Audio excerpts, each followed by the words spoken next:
could, just stand up, say your name, the boat you're on, and your first concert. We're going to go through all our crews, and then we'll introduce our PYM team people, and then we'll get started. All right, let's start here.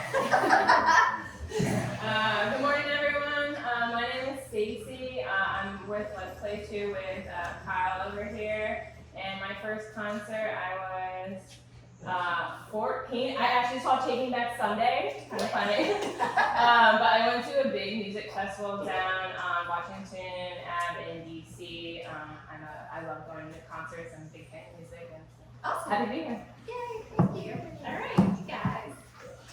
How you doing? I'm Kata. I'm Baketa. My first concert was Damian Mani over here in Red Up. It was like big concert, so biggest concert of the dance. That was my first one. I'm Lisa. I'm on Bocento with Kata, and my first concert was I think I saw Nas and Tribe Called Quest. Nice. Hi, I'm Zoe on rumba, and my first concert was a free one, Walk Off the Earth. Nice. Yeah. What up, guys? I'm Ian. I'm the captain on rumba. My first concert was Green Day when I was like Nice. very good interview. Hey guys, I'm Jack. I'm captain on Speranza. Yes. Still Up for debate. That's Speranza. Italian versus Spanish. My first concert was Tame Impala in DC. Thanks. Hi, I'm Sydney. I'm on La Speranza with Jack, and my first concert was Red Hot Chili Peppers. Hi, I'm Joe. I'm not 5280, and my first concert was Charlie the Emmett Band. Hi,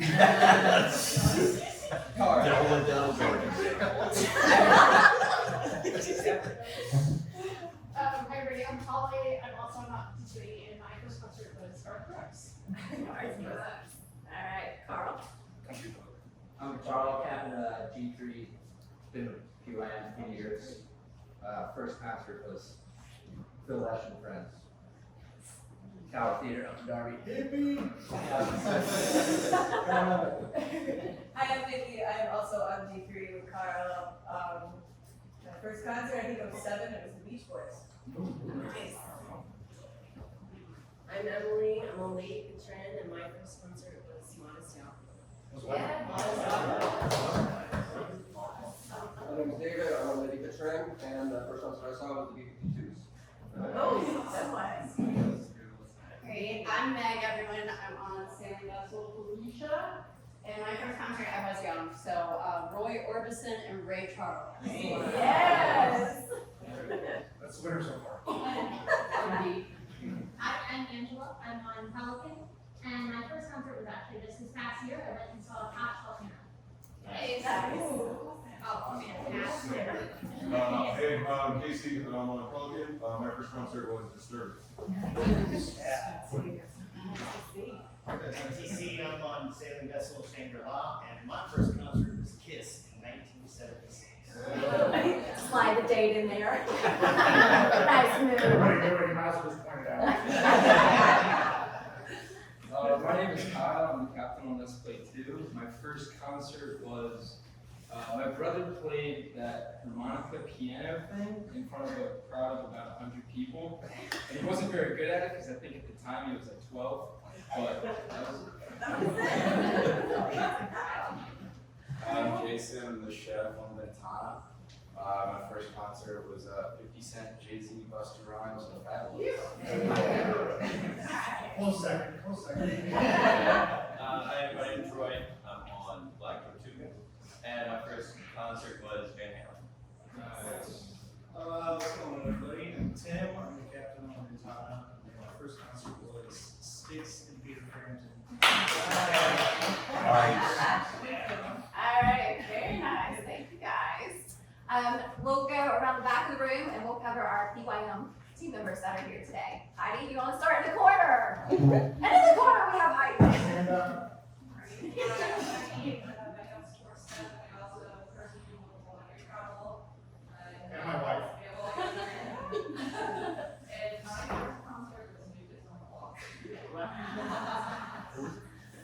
Angela. I'm administration helping Hank and from Cincinnati. And my first concert was Frankie Valli and the Four Seasons at the Wisconsin.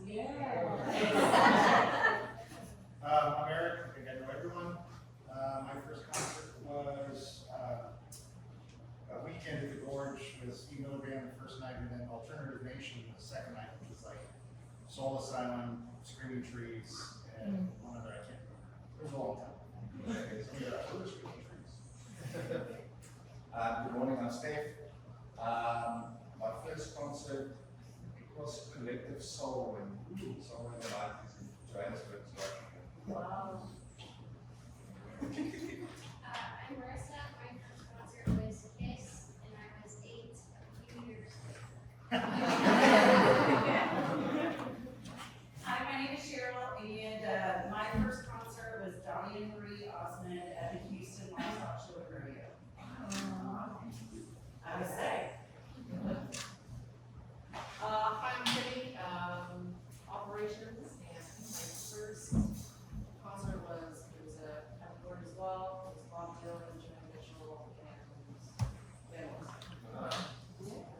So, hi, I'm Jill, Clearing House Group Relations. My first concert was Dave Matthews Band. Good morning, my name is Maggie. I'm also with admin at the office, and I think the first concert was Warped Tour, using Gospel Souls in Virginia. Oh, hey guys. I'm Phil, marketing, can't tell. My first concert, I think, was Incubus in Florida. Yeah? What? My name is Steve, one of the co-founders. First concert was Billy Joel, way back. Alright. My first concert was Reba McEntire. Ooh, very nice. Yeah. I'm Hank, the other co-founder, captain of Field Magic, and my first concert, TC, got a lot of common, brother. It was Kiss in 1978. So a couple tours after you, but I'm on, you know. Alright, I think we have all our introductions taken care of. I will hand the floor over to Steve and Hank to talk a little bit about BYM, our culture, and a few other things. All right, you guys have been on, you've been seeing the EDAs, right? Coming over WhatsApp. Everybody like shake your head, yeah. So cool. So those EDAs, just real quick, it stands for Exceptionally Decorated Act. And where that came from was, we were like, we gotta have something cool, like nautical, to really celebrate our values of honor, integrity, seek knowledge, and have fun. And then it's just a really, really cool way of catching people doing the right thing. You know, what's the definition of integrity? You know, doing the right thing when nobody's looking. So there's been so many cool things on there where, like, captain's been helping out a credit card captain on a moorings boat, showing them how to anchor and you know, without even just heading over there on the dinghy and helping people out that way. There's been numerous stuff through COVID where there's been chefs that step in on other boats to fill in for crew. There's been some unfortunate deaths in the family where, you know, they had to go back to the States, and then, you know, people step in and do, I mean, just these great acts. You know, Kimmy and Trevor are kind of a walking EDA. They get the lion's share of those, but they just do some amazing stuff. So within our support staff that we have working for you guys, we start every meeting with an EDA, something cool and something special. And obviously we want you to keep on looking out there and celebrate that on WhatsApp so we can all read it and have fun with it. But any EDAs to start this meeting off with? Bjorn? Oh, sure. Sure. I have one to every single person that showed up today.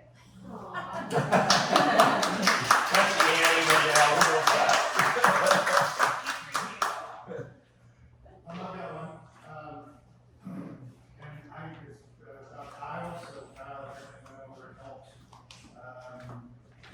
Alcor with quite a few things, so just jumped in. I didn't know what happened, so I was told by him. So thank you for taking care of that.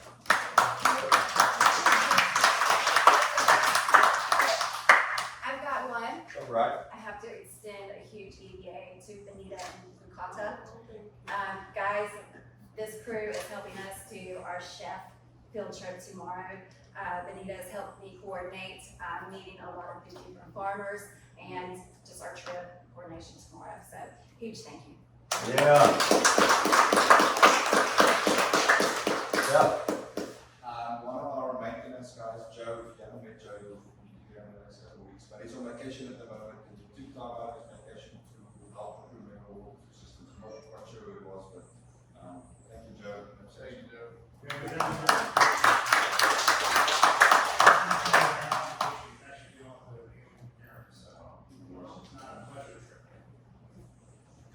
So thank you very much for all that. Great EDAs. Let's roll into a little bit of how I met this guy.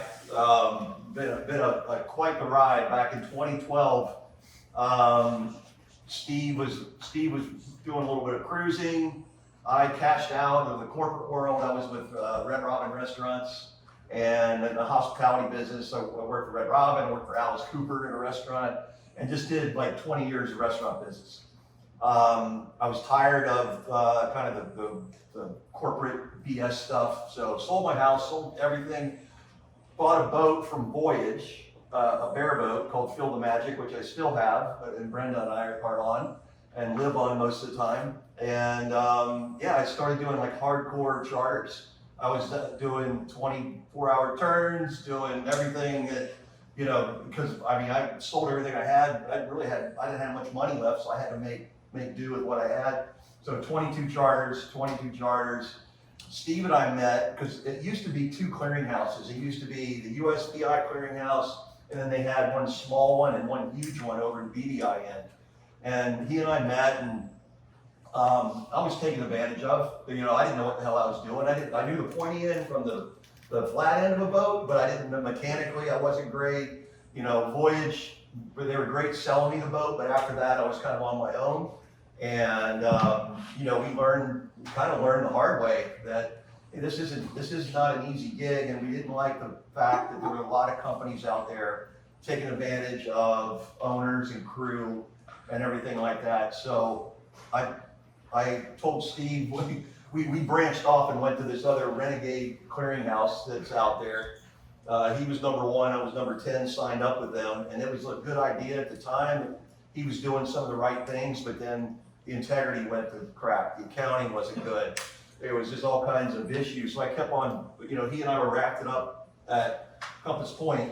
Too many times. Too many times, with a couple beers in us. And yeah, I mean, I kept saying there's got to be a better way to do this. And so I think it took 5 times. Begging me. Begging him, I said, let's just start this company and do it. So I think that was 2 years later into it. So 2015, we got our LLC. Steve and I became 50-50 partners, and basically my wife. Okay. That's my wife. No, I mean, you know, not without knowing it, you know, and reading these entrepreneurial books and stuff like that, we ended up being like the best combination you can ever have because our skill sets are completely opposite.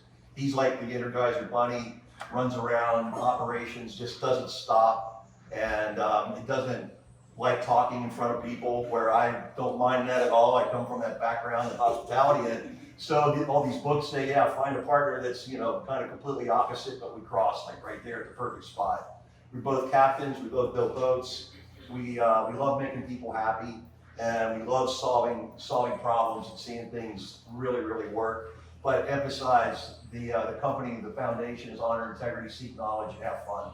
That's what really, that's what built us. It wasn't mass marketing, it wasn't anything, and it just kept growing and growing. And if you do the math on this, we weren't greedy. We haven't taken more money out of this company than we have in the very past, and more money and more boats to come in because of our reputation, and we just keep spreading the wealth, hiring and bringing on like the best absolute support staff that we could possibly have with everybody back here. And now we've grown this company to, I mean, there's over 100 people within this organization, and it's absolutely incredible. And you know, I think there's 2 support people for every captain and every boat. And yeah, it's been a great ride. Now I'm gonna shut up and let Steve He's the talker. A couple things he hasn't touched base on is our accounting department. It's not here. I'm sure Steph's going to talk about them a little bit later. We have two corporate and 4 boat accountants, I think, right now. Is that right? Yep. They know the industry very well. They spend a long time training. If you ever have questions on what to do in accounting, hit them up. I'm sure Steph will go over this more. Our maintenance department, we had probably the largest maintenance team on island during the USVI last year. It's dwindled off just because of off-season nutrition, but people will be coming back again. I see that they walked in here. I'd like to introduce Trevor.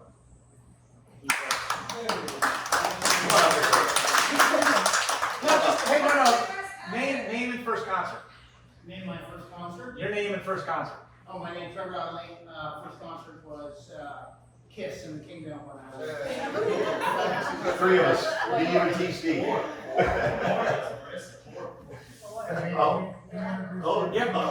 Ed Darren, you want to quickly say what boat you're on? We're on Katrina. First concert? I actually saw Eric Clapton in Chicago, and his sneaky guest was Muddy Waters. And I stood there and began to weep, and some guy standing, I had never heard it before, some guy standing next to me went, "Girl, you just got dosed by the blues." Ed? What she said. Same concert? Same concert, sure. Sorry. Hi, I'm Sean. I'm on freestyle. My first concert was a band called The Commitments, which is an Irish band I made a movie about a few years ago. Yeah. And they came in town and I got to see them. They're like Motown and stuff. Cool. Just to continue on, so Hank and I run probably. Oh, I'm sorry. Who else? I'm Tim on Ocelot, and my first concert was Bon Jovi. I'm Zara, I'm on Ocelot, and mine's embarrassing, it's spooky scary.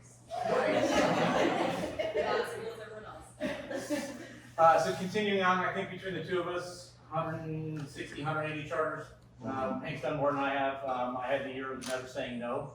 My wife almost divorced me, so we didn't say no to a single charter. We've done a lot of BVI trips. I know some of you guys are going over BVI this season. I don't know if our contacts are still good or not, but we'll find them for you guys when you have maintenance problems, run out of propane or fill in the blank, or we'll figure it out for you guys. So, really looking forward to a good season this year. Looking forward to a great boat show. I just want to say thanks to everybody for coming in and signing up for Paradise.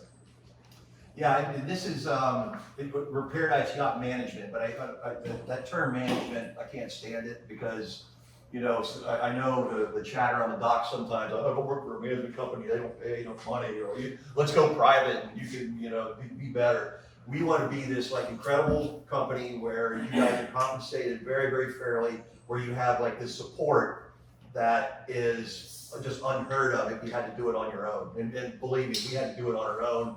It is absolutely a full-time job. It's a full-time job what you guys do, but we want to take the burden of accounting and having your own maintenance department and stuff like that involved, so you can really on charter focus on what needs to happen is that hospitality part, making guests happy, which is going to end up putting a lot more money into your pocket, through these tips, and then lean on us for the support that you need.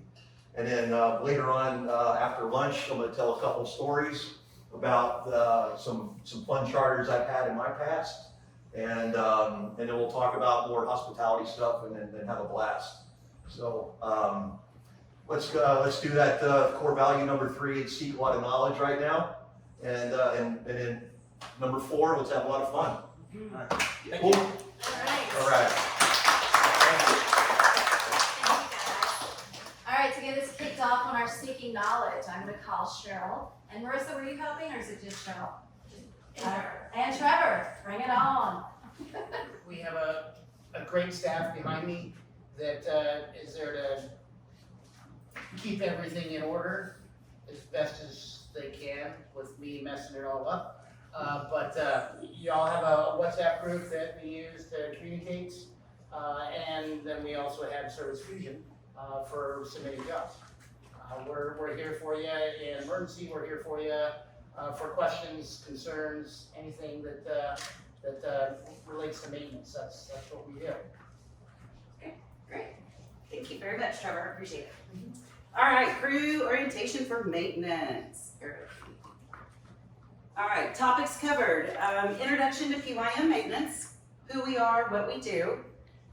Service Fusion as it replaces Asana. So any returning crew, y'all were used to using Asana last year for logging your maintenance in. Service Fusion is now going to be your maintenance log. Routine maintenance, PYM expectations, scheduling and parts and supplies, staffing updates, and boat performance checks. How and when to contact us. For non-emergency repairs, routine maintenance, contact us through Service Fusion.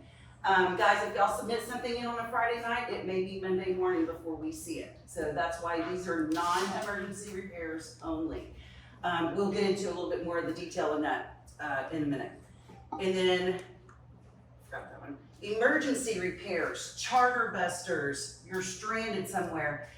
Trevor, your WhatsApp group, anybody that will answer the phone, smoke signals, however you need to communicate us to us that we can get out to you immediately and get you taken care of and on your way. Any questions? Yes. So on the non-emergency, let's say I want to investigate, put a solar arch or something on the back of my boat. Do we still just do all that through Service Fusion, reach out to you guys and say, what would this take? It's not really a priority, but it's something that we want to address. Absolutely it is, absolutely. So, and we'll get into that in the next couple of slides on what really the estimates mean. By now, most of y'all have already had some training on it, of granted access. If you have not signed on to Service Fusion yet or received an email to set your password, get with Marissa throughout the day and she will take down your name and number and we'll either set a time to meet with y'all. It's about a 5-minute presentation. And just go through the nuts and bolts of how to access Service Fusion. Joe, with larger projects, reach out, seek knowledge. Reach out to me, maybe some of the other captains, find out what's a good approach, what's worked in the past. Okay, Service Fusion and why the change from Asana. It is a lot easier to navigate through. It is a lot less entries, a lot less room for error. It's going to notify us immediately as soon as you put anything in, and then we're able to take that job and that information from you and convert it how it needs to be converted. It tracks repairs. It's going to be your maintenance log. It tracks time and expenses. So these technicians will actually log into the job and that's what starts their labor time. If they have to go to Budget Marine or Island Marine or somewhere and buy some parts that need to go to it, they immediately attaches it to your job. It tracks all of their notes. What our goal was with this system is to create a complete story to present to the owner, to present to y'all for our tracking purposes as well. So there's no more bits and pieces that had to be pulled out of air to make this story. It creates it all on one piece of paper for us. Improved digital record keeping of the maintenance log. It creates, like I said, the complete story. And scheduling capabilities. We are very proactive in the office. If y'all ever walk in the office and you see we've got a giant whiteboard up there, we track when you're on charter and when you're off charter and when your next charter is. We know y'all's schedule.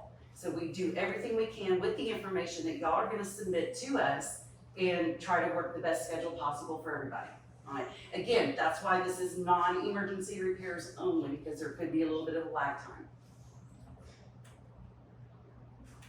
Using Service Fusion. So as most of y'all, as I said earlier, most of y'all will have already received your boat email. It'll go to your boat email address. You should have received an invitation in there to set your password, and then the link for the website to get on to start logging requests. From Service Fusion, you can request or record service on your boat. You can request service from a maintenance technician. You can record anything that you've done yourself. You can also record any third-party work. You got Reef Go come out and address your ice maker, put it in there. We'll close out the job. You don't need to worry about anything else, but it does create the record for your maintenance log. know that that record is important for your logbook. In that logbook, the owner has access to it. It shows value. So put the stuff that you're doing in there. It shows the value that you bring to the table and when it comes to maintenance. So we are going to be rolling out the owner version of this, which they will have the same exact view as y'all do. So be nice, because they will be able to get in and see what y'all type in as well. But again, it gives them full transparency to be able to see what's going on with their vessel. So again, that touches into my next slide. Thank you, Sean. Were you studying up on this over the weekend? Must-haves, what, who, and when. If you need a technician, what is the problem in detail? I need as much detail as possible so that we know who we can send out, if parts are needed, what job needs to be done. If it's your repairs, we need to know what you did, okay? And if it's a third party, we need to know what they did. Who? Do you need a technician? Did you do it or did a third party do it? And when? When would you like it scheduled if you need a technician? When did you complete it if you did it? If you're going to do a task, wait to record it until you've already completed the task, just to make sure there are no issues. And then same thing with the third party. Wait until RECO is done, then record the task as being completed, because it's a totally different way that we process internally. Questions? So I had one thing that was, the maintenance team organized a third party. Am I supposed to be logging it, or will they have them? We will do that. So anything that involves us on, we will create the job and maintain it from there. Just we have to use it to track our time. Real quick. Yep. Is this for preventative maintenance as well, like doing oil changes and all that? That's about 4 slides. Okay. Yep, so maybe 5. After submitting a request, you will receive an email saying your request has been received and is being processed. If the work was done by you or a third party, it was already completed, then we're just gonna close it out and it records on your maintenance log. If it is something that you are needing a technician for, then we will get it scheduled, assigned to the appropriate person, figure out if any parts are needed, and let you know that when we're coming in, what we're gonna do. This is just an example of the little email. If you do not provide us with enough information, we are gonna send you an email back, and we're also gonna contact you, probably via WhatsApp, that we need more information, because we don't know what to do with the request at this point. Again, the biggest things, what, who, and when. Those are our 3 major criteria. If you have more information to add, fantastic, great. I will also make a little side note on this. There is the option to add pictures. Sometimes it works, sometimes it doesn't. I don't know if it's an internal thing. I've got Service Fusion working on it. If it's an internet connection thing. If you attach pictures, just say pictures attached. If we don't receive them, we'll just reach out to you and have you email them to us or WhatsApp them to us so we can get those pictures. Scheduling. PYM maintenance will strive to meet your maintenance request date. However, sometimes unexpected issues arrive. Guys, we will do everything in our power to meet your scheduled dates. Again, we know your charter schedule, so we know when you're dropping. We know when your next charter is. We know how long the job should take, and we try to work in that. But as Trevor mentioned in the introduction, things happen, things break.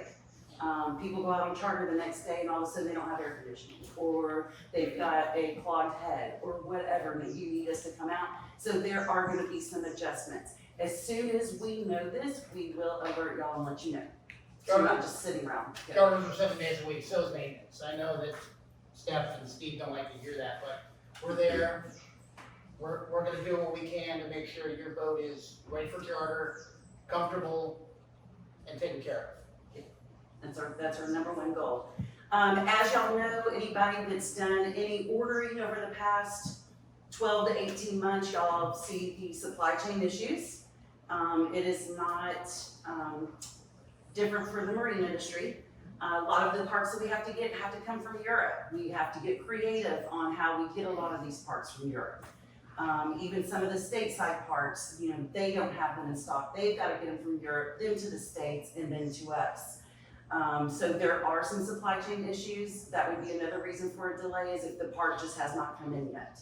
Obviously, we can't go out and do the repair if the part's not here, but we make every effort to get you your parts as efficiently and as quickly as possible, which is like on 6 slides, but yeah. Weather. We're in the tropics. You know, you never know when that storm's gonna come up, when it's gonna rain. If it's something, if we've gotta go up the mast and it's lightning outside, obviously we're not gonna be able to do the work at that time. So that's just always something else to keep into consideration. Grounding wire around your ankle and go. Yeah, okay, sure. You'll be the test pilot on that one, right? No problem. Yeah, sure. Your required technician may not be available that day. We have a few guys with a very specific skill set. They may have to be out on emergency calls, or they may have to be stateside dealing with somebody. But again, we try to work everything out as best as we can. Well, that's in like 5 slides. We'll go over that in a minute. We will make great efforts to keep you informed with any changes and updates. You will also receive notifications on your boat email address. We are going to also test out, because I don't think I have any foreign phone numbers this year, so we'll also be able to send text messages to your phone. So you'll have duplicate notifications of any schedule changes, when a job has been created, a day before we're coming out, when it was there, and different notifications, which we'll go over in a minute. Okay, routine maintenance. One of the other notifications that you are going to get is your routine maintenance is coming up. So we have a weekly routine maintenance, a 2-week routine maintenance, a monthly, and a quarterly. All you're going to get is going to be an email saying, hey, your 2-week monthly maintenance is coming up. You need to check your oil and change your oil and filter on your engines and your jennies. Log your hours. It will have a detailed task list of what is considered in that routine maintenance. Again, these jobs are set up, they are recurring.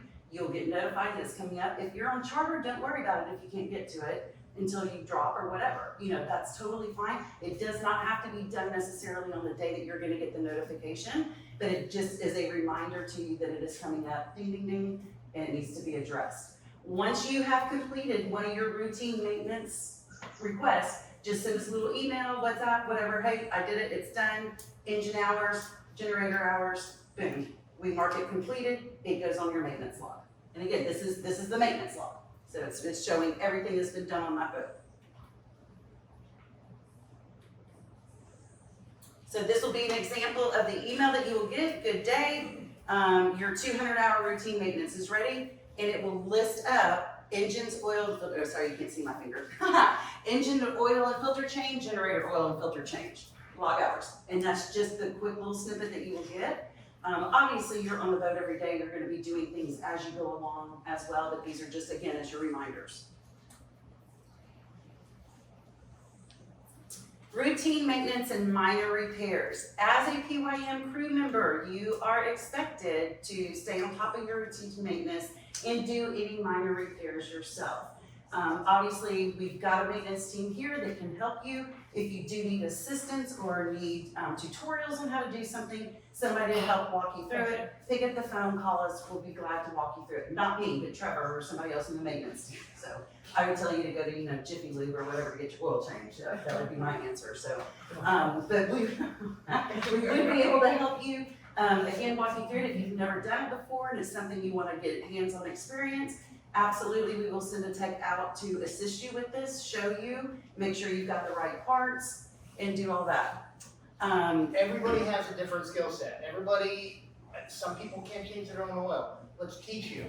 Some people can rebuild an engine. Great. You teach us. Teach us. Everybody's different. All work as a team. Yep. Also with parts sourcing, we will gladly assist you with parts sourcing. If you're having an issue finding a part, let us know. We have great resources inside that can help source parts for you. We have SunPower in Florida. We have Parts and Power in BBI. We get a good discount with them. We can save the boat some money, or at least get all the parts together for you and get them to you. PYM expectations. What you should expect from us. Professional and courteous treatment at all times. Guys, this is just it. We're here to help you. And when it comes up for the next one, we expect that from y'all, as y'all should expect that from us as well. We have availability to work around your charter schedule. Like I said, we've got the big board up in the office. We know where y'all are, when y'all are gonna be there, when you're not gonna be there. We use that daily and we use it diligently. So we are aware of your schedules. Can I interject a little bit? We know where you're supposed to be, when you're supposed to be there. We don't know when you're gonna take a couple days off and go to Christmas Cove or go to Coral Bay. So that's where communication is important for us to say, hey, we've got some time, I wanted to take care of this, this, and this. Can you make yourself available? So we need to get better at doing that. And with the notifications that you'll get as well, so you'll get the day before, you're like, oh shit, I forgot they're coming out. I'm in Christmas Cove, let me call them up. Hey, we're in Christmas Cove today, can we still get this done, or do we need to be back in Red Hook, wherever? We do come to you, but understand that every time we have to come to you and Crown Bay or Yacht Haven Grand, it's costing your owner more money and time. So wherever we can work out of Red Hook, it's gonna save your owner money, because that's where we're based out of, that's where our shop is. But we understand, I mean, some of those 60-foot plus boats, definitely not coming over here. Right now, it's a lot calmer in Red Hook than it is in Yacht Haven Grand right now, but that's very seldom does that happen. Are we gonna get someone in Charlotte Valley like we had Jake last year, who was there to help the boats that are there most of the time? Not currently, there's no plan for that. Cleanliness of work area and boat. We want to leave your boat in better shape than it was whenever we got there. So we are working very diligently, striving very hard to make sure that we leave everything just spick and span and spotless. So we've got new measures that we're taking into place this year to help us facilitate that. If you do have issues, just let us know. And willingness to do what it takes to get on your way. We're here, I don't like to say it, but we're here 24/7. We want you to be successful in your endeavors and get going and not be held up because of us. Ooh, can I tell some stories now? No. Yes. Anytime, call, you have a problem, I'm there, I answer the phone. If I don't the first time and it's an emergency call again, I'll pick up, okay? Sometimes people butt dial me at 3 a.m. But that's happened very seldom. More, hey, my mate's drifting off in the dinghy, they've got 2 people with them, it's 3 a.m. and the Coast Guard won't summon help. Kimmy and I go out in the chase boat and find them, okay? It happens. Yes. What we expect from you, again, professional and courteous treatment at all times. It's just, we're all adults here, it's just being human to each other. Being where you're supposed to be when you're supposed to be there. If you're gonna tell us that you're gonna be at a location and we're saying, yes, we'll be out to you that morning, make sure you're there. If you are not, please communicate with us as soon as possible so that we can make further arrangements. Clear and concise explanation of the known issues, include pictures if possible. Any information you can give us helps us better serve you, makes it faster. If we know we need parts, we can stop on the way, not get out to your boat, work for an hour, then have to leave, go buy a part, then come back, and it's gonna get y'all on your way, and we don't wanna delay you. Accessibility to work areas. Guys, if we've gotta get in the engine rooms, generator, whatever, make sure that area is clear of anything that may be topside, any of your toys, whatever, so we can get in and out just as quick as possible. And of course, willingness to be rescued. No, nothing is too small. There are no stupid questions, okay? We are here to rescue y'all. We need y'all to be willing to be rescued. Parts and supplies. Like I said a while ago, as y'all are aware, the last couple of years of significant changes in the supply chain. At PYM, we make every effort possible to order parts to be received timely and at the lowest possible cost. Sometimes you can't have it all. A good example that I had was one of my customers that I worked with years ago said, I can give you 3 things. I can give it to you cheap, I can give it to you fast, or I can give it to you, great. You can have 2 of the 3. Which 2 of the 3 do you want? Cheap and fast, cheap and great, great and fast, but it ain't gonna be cheap. So keep these things in mind. If you know an issue is coming up, it doesn't necessarily need to be addressed yet, but you know you're gonna need a part, give us as much lead time as possible, guys.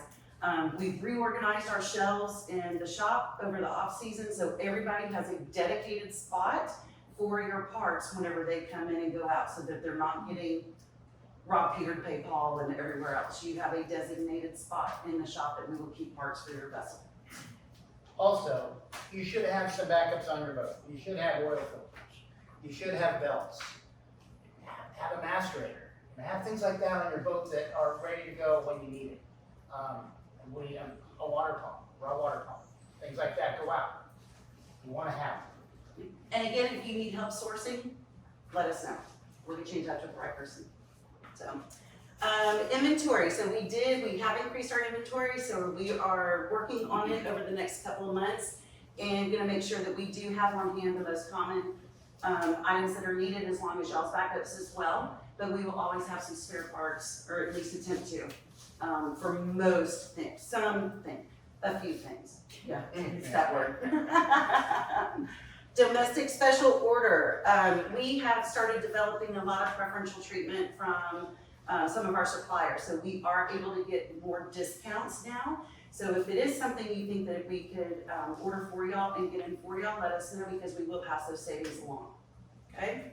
International special orders, yeah, it just depends on the day. Unfortunately, some days Europe will ship to us, sometimes they won't. Sometimes it's because of COVID, sometimes it's not. So those are a little bit trickier, but again, we work through it and we get it here somehow, some way. We've gone to the extreme of setting up a mail forwarding service in Europe to try and get packages shipped. Yeah, seriously. Yeah, it's crazy. But we don't have a bank account over there, so it makes it a little bit harder. Maybe I can work on that with Steve. I hear they have Bank of America.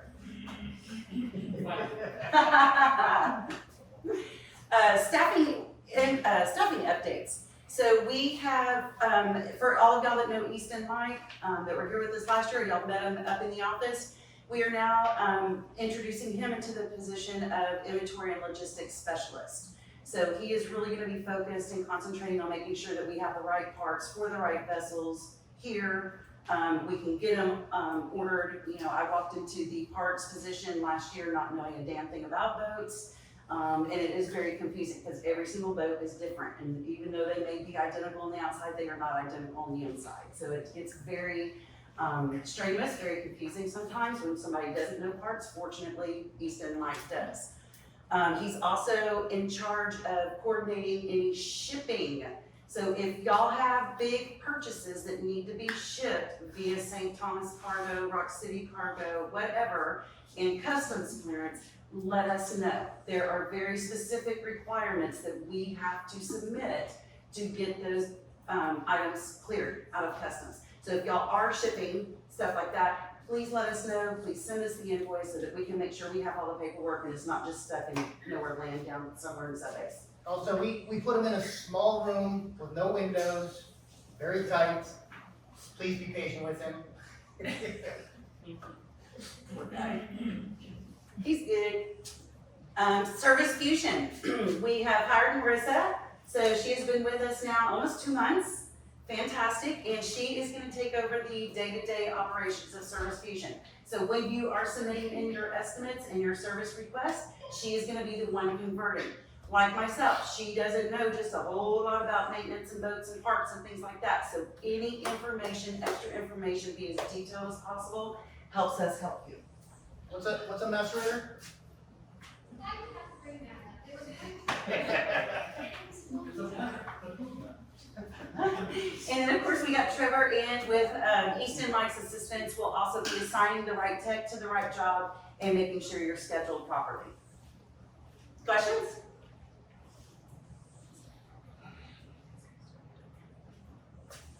Boat performance checks. So some of y'all have probably already had some done this season or one done this season so far. We have Peter Pichel, I can never say his last name right, will come out and he does just a very, very thorough walkthrough of your vessel. Now that Trevor is back, and I believe Kimmy as well, they're also gonna be present. Guys, this is number one, to check several different things. We wanna check, the overall condition of the boat and systems. Are your engines working properly? Is your generator working properly? Are your batteries being charged properly? We want to make sure that your safety issues are taken care of. We also want to look and address and see if there are any potential problems that may arise in the future and get those addressed before they become an emergency. We all know that regular maintenance, regular repairs, done on regular intervals is much better than when something breaks down. Case in point, battery on my Jeep. We usually know what things are supposed to sound like, smell like. We don't taste, but. Well, Alex does. Yeah. Alex. Salt water, fresh water, you're right, Deborah. Yep. So again, let us help you. Also, it is also a very great opportunity if you have any questions on how systems should run on your boat, or if you have questions. Peter, Trevor, Kimmy are all very extremely knowledgeable and will gladly work with you and walk through anything with you if possible. We also check out the overall appearance and functionality. Are you taking care of your boat? Are you getting the rust stains off? Are your fiberglass repairs? You know, we want to make sure that your boat is as pleasing for your clients as possible. So, you know, we look at those things and address those things with you as well. Our owners have different levels that they want their boats maintained. You guys have a different level, and we're as Paradise Yacht Management Maintenance, trying to keep a fairly even plane for our guests, for your guests. Yeah.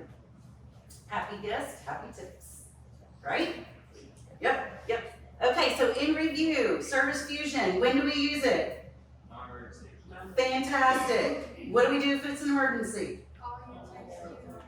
Fantastic. You? Me? No. Oh. No. No? No. No. Because I'd be like, is it floating? Okay, you're good. PYM expectations, honor. Logging your own repairs. We depend on you to keep an accurate record of all the maintenance that you do on your boat. Guys, it just helps complete the whole story. It's your logbook. Integrity. Your logbook. Can you The go back, owner will have can you go these- back in time on the logbook and do stuff like I did last year, or is it all going forward from now in terms of just keep track of electronically? We can, if you could give us just maybe another week to get our head above water, because y'all have really been using the system. And we have a lot of open jobs. So, but yeah, we can, definitely, for sure. Yep. Just if you can send it to me like in a separate email. Yeah, because he's old, we have like a paper log. Yeah, I mean, yeah. I know where it is. Just keep it as you can also just keep it as a separate copy. This will really be going forward, but if you want to put it all in one, we can kind of do. Integrity, guys, the owners are gonna have the same exact access that y'all have. Don't write this piece of shit boat won't stay afloat in there, okay? They're gonna be looking at it as well. They'll have the same exact access and also be able to request estimates as well. Seek knowledge. Guys, we are here to help, okay? Anything y'all need help with, we will gladly teach you, walk you through it, show you. If we're out there addressing a problem, we will even go as far as to say, hey, in the future, if you do this and this and this, you will not have this issue, or it may lessen your chance of having this issue as often. We want to educate you to take the best possible care of your boats. At the same time, we are getting educated from y'all on, you know, how we do with the boats. And have fun, always. Always have fun. Contact info. PYM maintenance team. Guys, we got a plethora of people here to assist y'all. Varying skill sets, varying personalities, but we're all here to help y'all. That's our primary focus. So we got Trevor. Yeah. We've got Marissa and Easton Mike. So they handle really a lot of the internal operations.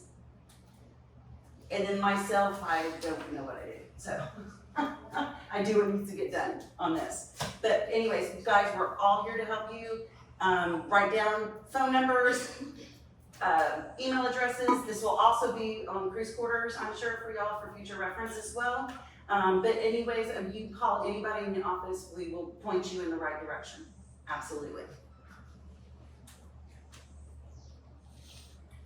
Questions? Oh, you got, how many techs do we have now? I know you added. Currently we have 7. 7? And I've got, well, that's not including the ones that are not here yet. I've got 3 more that are out there that are coming this way. We are always looking. If We're y'all hiring. know anybody, we are hiring. Believe it pays a bonus.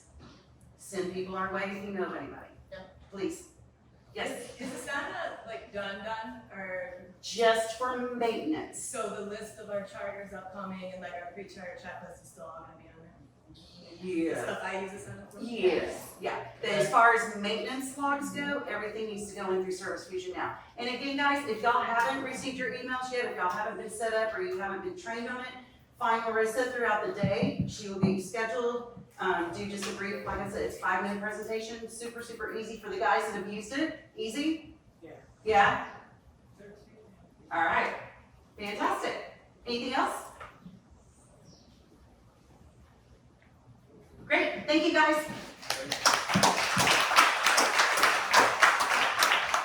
PYM doesn't care who you use for maintenance. Obviously, we're an easy place to go to. If you have people that you work with outside of PYM, that's fine. You know, our goal is to make sure that the boats are moving, doing charters, and the boats stay in good shape.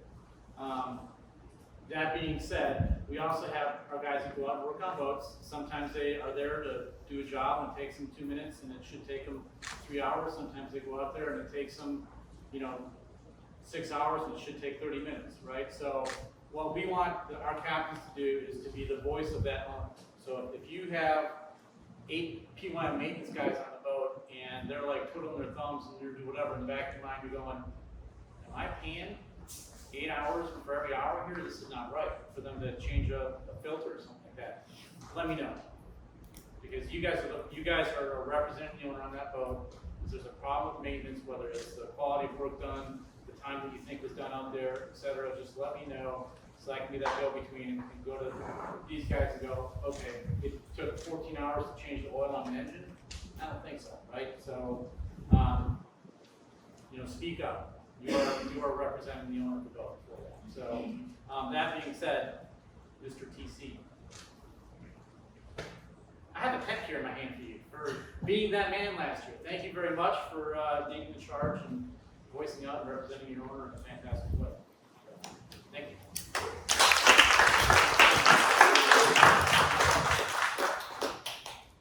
Is that the speech or?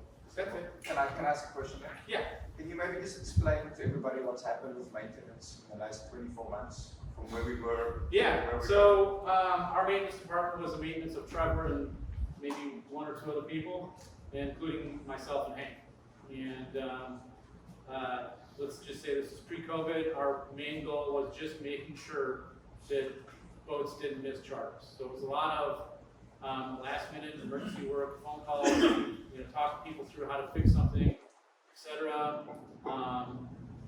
Over the last, since COVID really struck, businesses have gone out of business. Some of the techs that we all relied upon have just disappeared. They packed up and moved back to the States. We saw this coming. We tried to ramp up with everybody we could.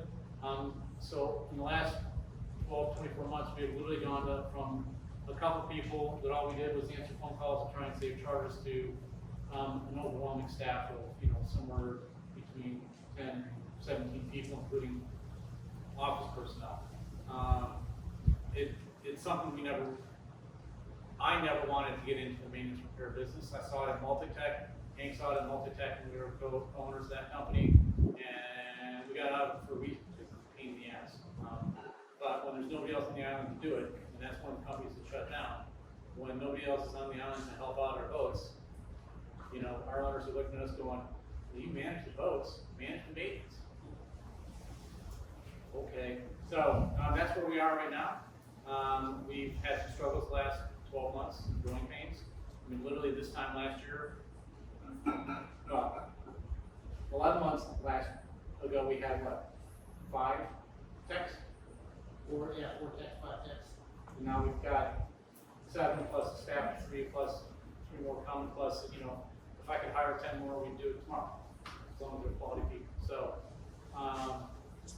we're gonna be the largest maintenance company on the island again this year. Good, bad, and different. If you know good people, send them our way. That's it. Okay, thank you. Thanks, guys.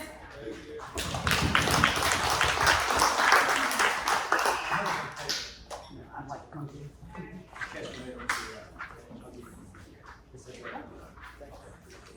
right, guys, thanks for your patience on that.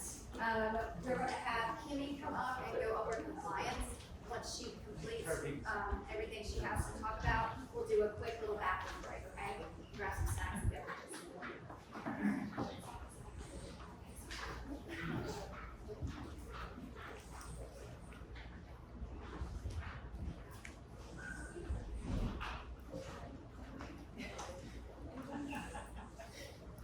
It's too early for that.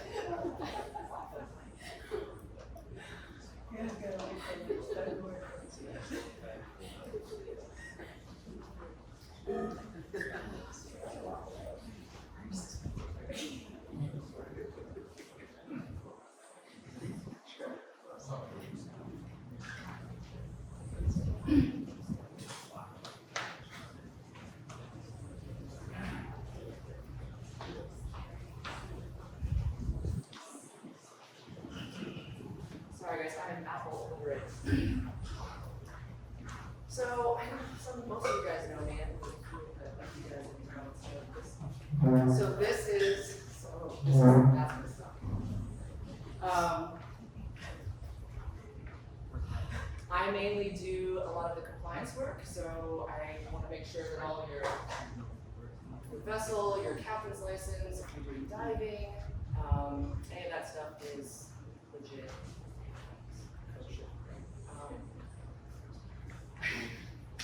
So, anyways, this is not enough time. Speak up a little bit. Really? Just move forward. There's just not enough time to go through all of the stuff.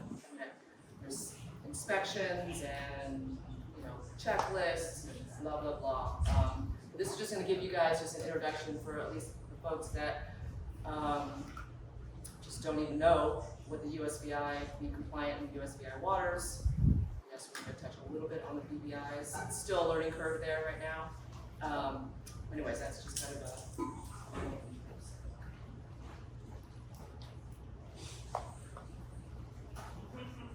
yes.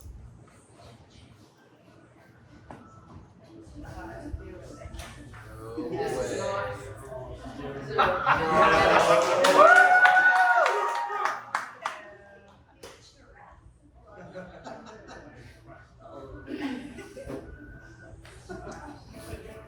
It was a clear black night, a clear white moon, yachts in Long Bay. Dinner consumed, some crews hanging out to get a night of rest. Rolling in a clean, chilling all alone. Just hit the throttle, headed to shore on a mission trying to find a place to score.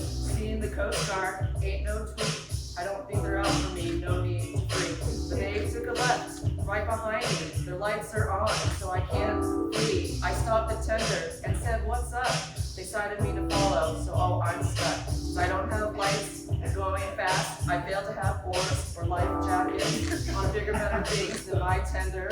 They wanted to inspect the big yacht. I'm getting searched, I'm freaking myself. I can't believe they're searching my boat. They took my name, they took my license. I looked at the birds and said, what's next? They continued to search and the list was long. Can't believe the things that went wrong. The night feels like it could be a song. Even as for my consortium, guns to my head, I think I'm going down. I can't believe what's happening. If we like let me contemplate, I should have had the boat up to date. 16,000 was the ticket to pay. U.S. Coast Guard is now on their way. I hope that you may relate. U.S. Coast Guard had to regulate. Yeah.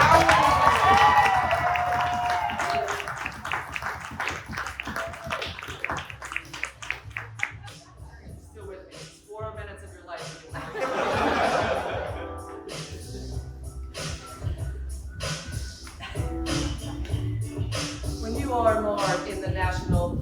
listen up.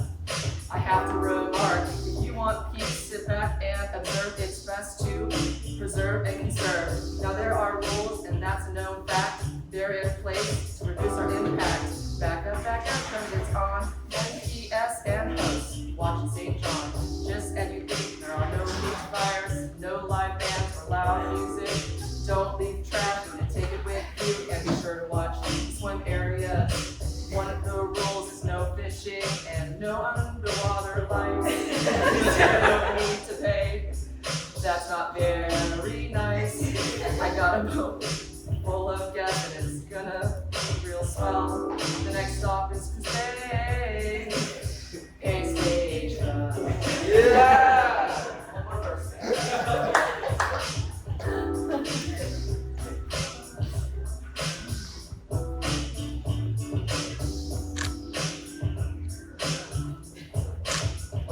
I'm getting tired when I write this. I'm swearing. We're digging into a whole new era. BBI. Shit, I dare you, they suck. On a whole new level. The rule is to wait, and the wait is the problem. More documents. They ask constantly. BBIs, where rules are mad and mad are the rules. If you know what I know, you don't want to step to them. It's the BBI era, fucked up with a gangster twist. Smoke like I smoke, if you will, after the BBIs. So don't be a buster, or they will regulate.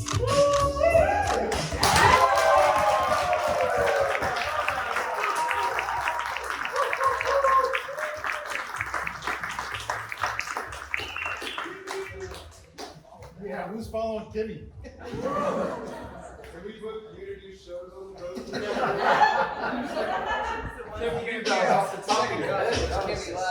Alright guys, so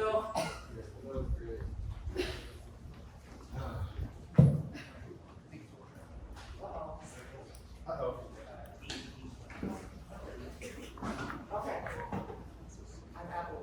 Okay, so again, this is just a really quick introduction, just about the we want to talk about the basics, like what documents you should just have on board. Most of you guys probably already know this, but we're just going to go over it real quick. And then I call this the alphabet soup. Who's who? Lots of acronyms, and I'm going to be flying out letters, and you're going to be like, this is alphabet soup here, guys. So.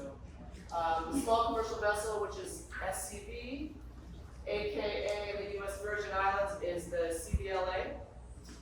We've got the Department of Natural Resources, DPNR, National Park Service, and the U.S. Coast Guard. Oh, and a BB discussion with Steve.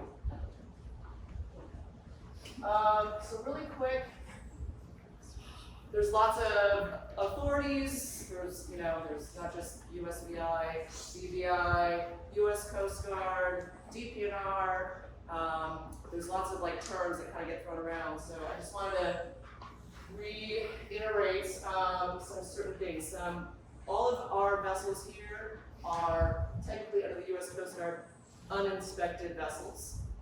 I'm going to say something like your vessel needs to get inspected. That's not the same as being a U.S. Coast Guard inspected vessel. There's a yellow and blue code. This is also the SCV CBLA, which we'll get into just a little bit. And recreational.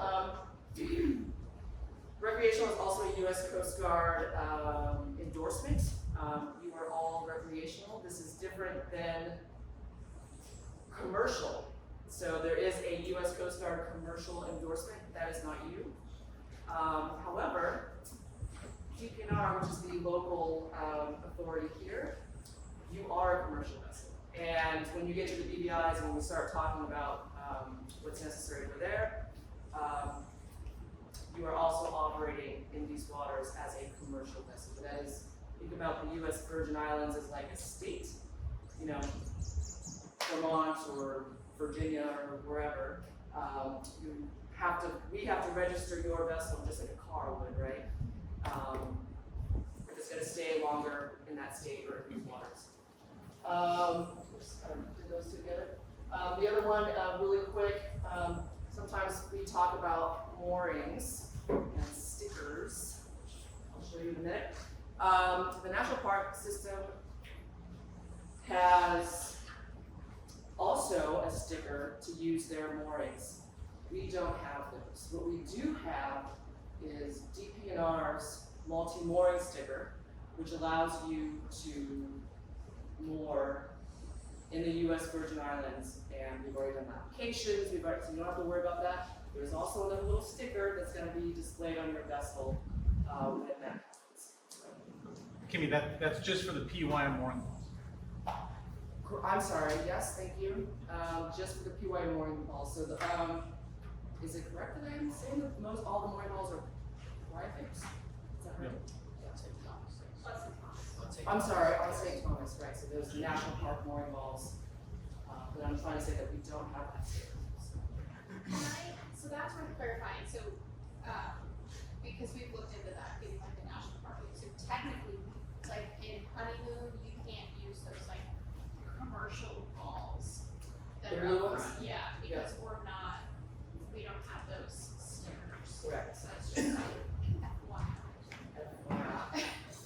Yes, so, I'm not in the national parks, but yes, there are colored balls in the national parks in St. John.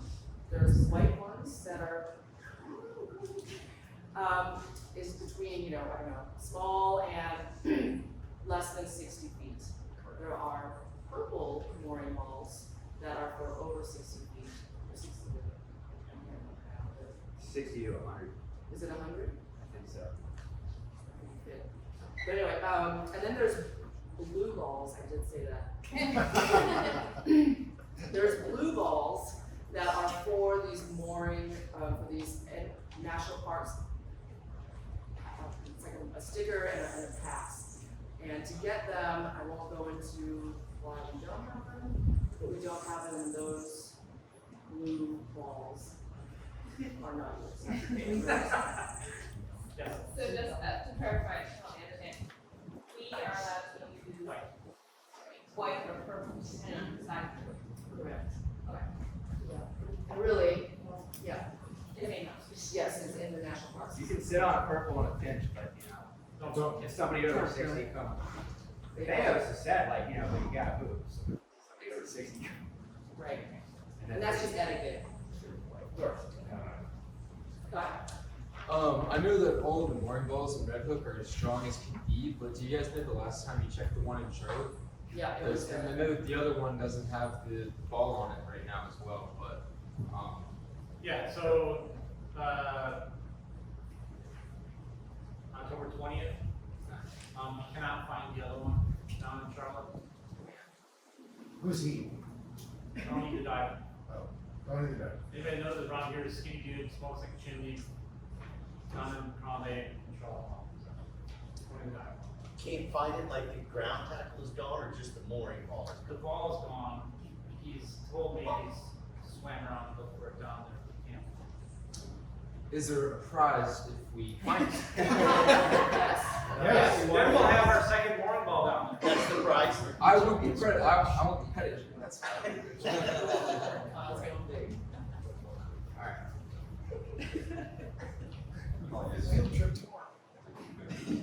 But seriously, yes, there would be a prize if anyone did find it. To be determined, I'm not sure, but except for you, Kyle. Again, this is probably old news for you guys, but make sure that you have, and if you don't, please let me know and I will get you a copy. Your yacht flag state registration. Some of you are foreign flag boats, so your registration is not with the U.S. Coast Guard. Your insurance policy for the yacht, your U.S. Virgin Islands vessel and tender, they both have to be registered for commercial use. Your USVI mooring permit, again, I'm going to show you examples here in a second. Your radio license, if you do not have a radio license, it's easy peasy, it's FCC. Assign you a call sign and an MSI number. You should have it working commercially here in the USVI logs. And a yacht logbook. I know we've talked about with Cheryl how Service Fusion is taking care of that maintenance side, but it's just good practice to have a logbook. Does anyone know what generally speaking a yacht logbook is? Joel? Yeah, it's a nice green book, you write everything down in it. Yes. It's fantastic. You can find it. Yes, well, right, if you can find it. So, I mean, it's literally like, you know, where your lat long was last time, what crew or guests did you have on board, right? And really, in a court of law per se, right, like it can be used as a legal document, so it's not required for recreational boats. My understanding is it can also be electronic, it doesn't need to be paper. Was correct, but I don't think Service Fusion is able to No, I facilitate. understand that you can have like a separate document in your. I'm sorry, yes, absolutely. Absolutely. They can use your GPS tracking to send in a market once, so they send in on the wrong side, they, or St. Martin, I mean, and they took your GPS track as part of the law. And was that for like a clearance in or? Yeah. I'm never gonna respond. But they'll actually work on check. Yeah, a little bit of it. Or if you have a digital copy, like your Navionics or something, they'll take that. Good to know. That's bad. So if you speak to the right person, you know. Yeah, fair, fair. And have the right cash.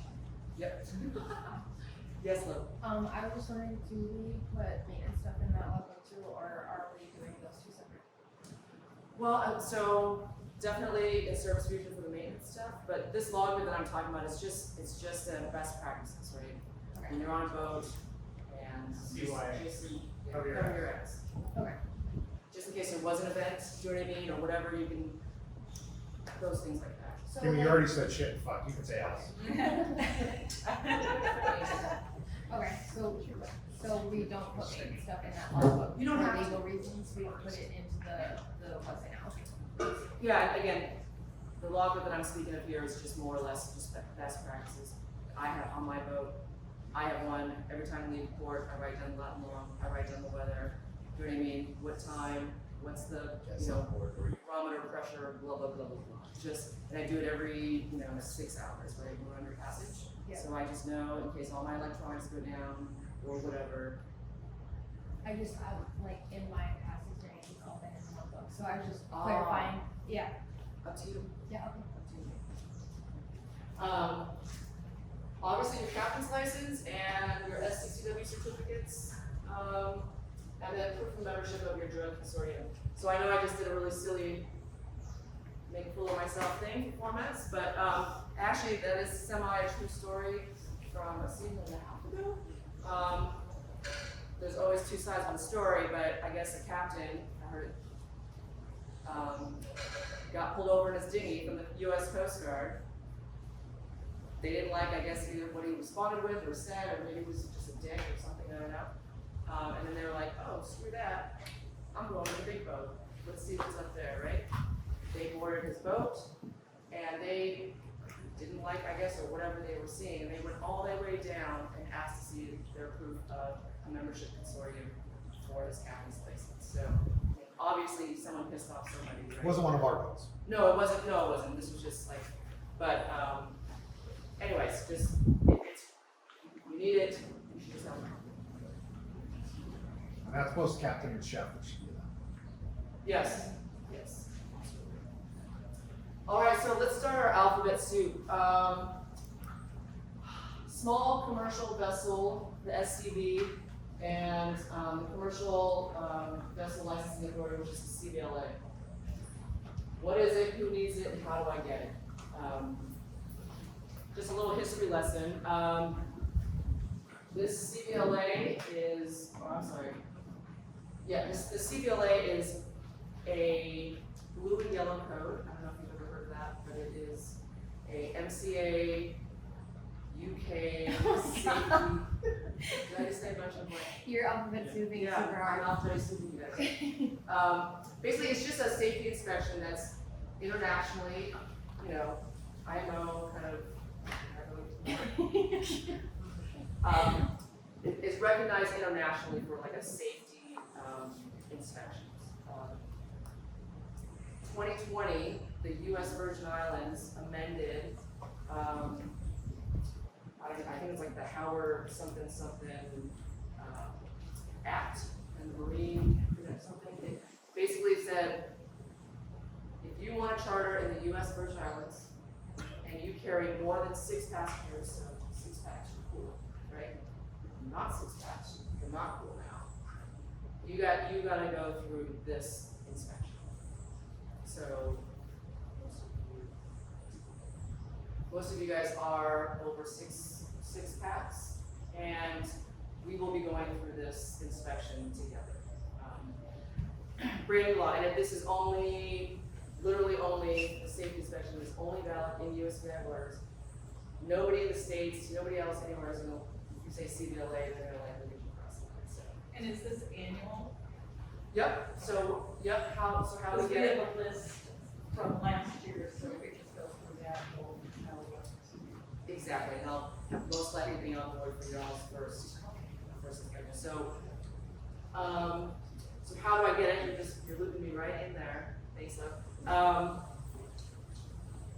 In-water inspections every year, and an out-of-water inspection is done every 3 years. So most of you, unless you're on a brand new boat, with 6 packs,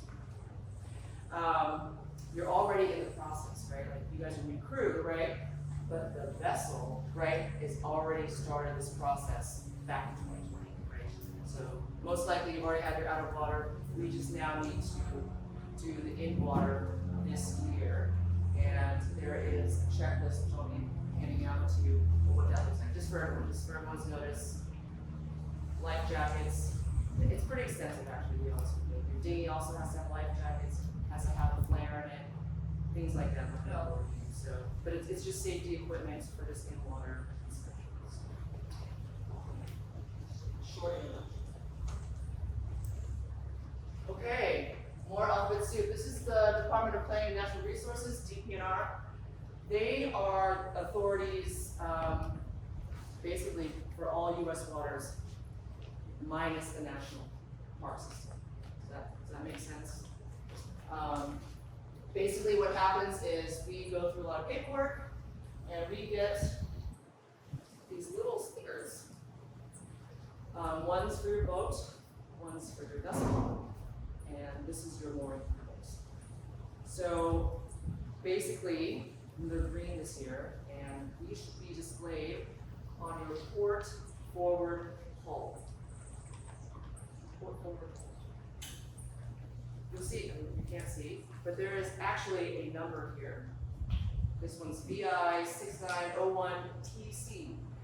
That also needs to be on your vessel left port forward hull. So we have a vendor, do you know what I mean? Vinyl stickers, VI 6901TC, right? It needs to be displayed. Sticker, letters, more implement on your report. Any questions? I know we'll have to discuss, but that's so if you don't have these, come talk to me.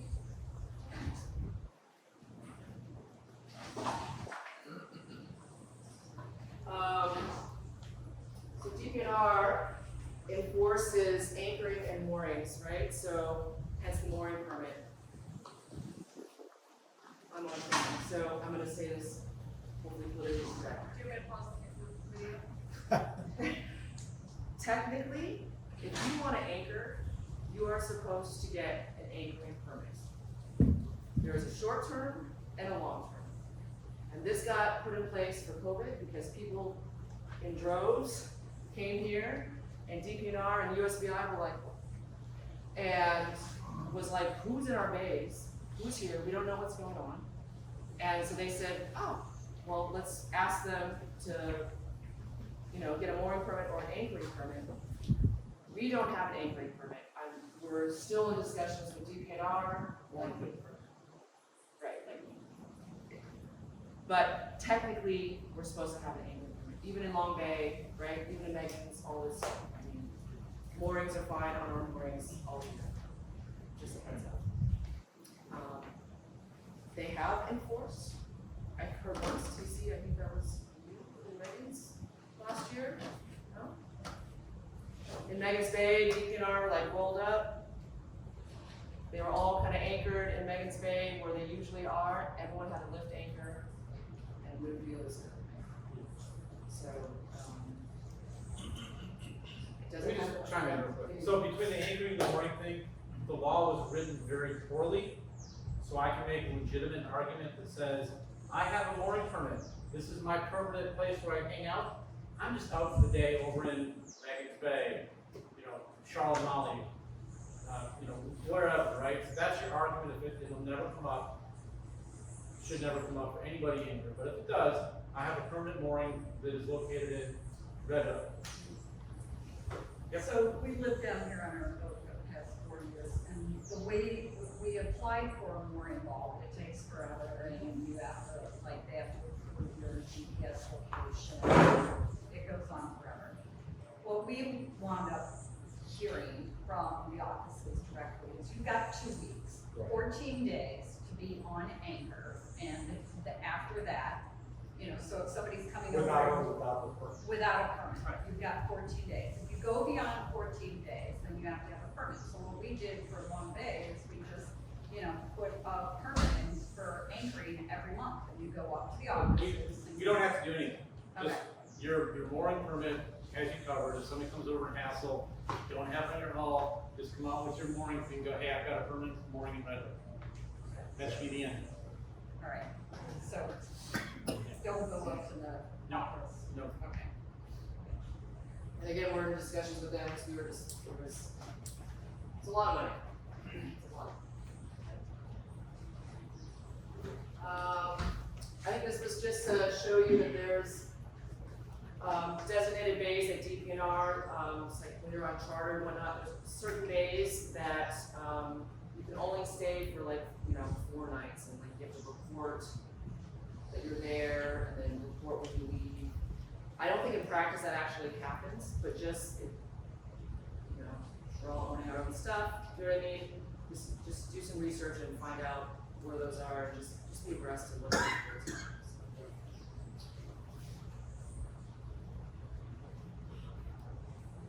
All right, national parks. Just know the rules. I mean, honestly, right? You're the captain of your boat, you're the crew. You both should understand where you're going, what you're doing, itineraries, and you're discussing with guests and whatnot. And in these little packets, I have all these websites and stuff for you guys to look and whatever. But the National Park Service has this great compendium, and it gives you all the rules. No fires, this, whatever. Snorkeling's allowed here. You can't scuba dive in this area. Snow fishing and whatever. No wakes up. Anyways, go to the site, look at it, read it, just be familiar with that. Comment on that. Loud music will get you in trouble. And keep down, especially if you're in Maho. The guy that runs all of National Parks lives in the house up there. Sound carries up. We get phone calls. No loud music in Maho. Please. And on that note, we have had calls because Paradise is growing, which means our presence on the island is growing, and therefore the parks guy calls and is like, hey Kimmy, guess what? This boat, you know what I mean? The hosts on this boat go and have a beach fire, you know what I mean? And got it. Yeah. And we're allowed to beach the dinghies of Maho and Francis, right? For a while there, the national park said you couldn't beach them, you had to tie off. But I've heard they changed the rules, you can't beach your dinghy. Just in In the designated swim channel. area. Yeah, not just straight up the channel. I'm gonna say okay, but if somebody comes up and says, move your dinghy. Yeah. Yeah, I guess the only times I've been in Maho was always the Yes. Going back to the anchoring thing for a second. So on the list, I noticed that Santa Maria is not on the designated anchoring / mooring list. But I know that it's deep enough, it's all sand, it's protected, and it's one of the coolest spots. Are we allowed to go over there, or because it's not on the designated list? I am not gonna say where you're going or you shouldn't go. But if you get a ticket, I don't want a phone call. It's a small island. I eventually hear whatever. Got it.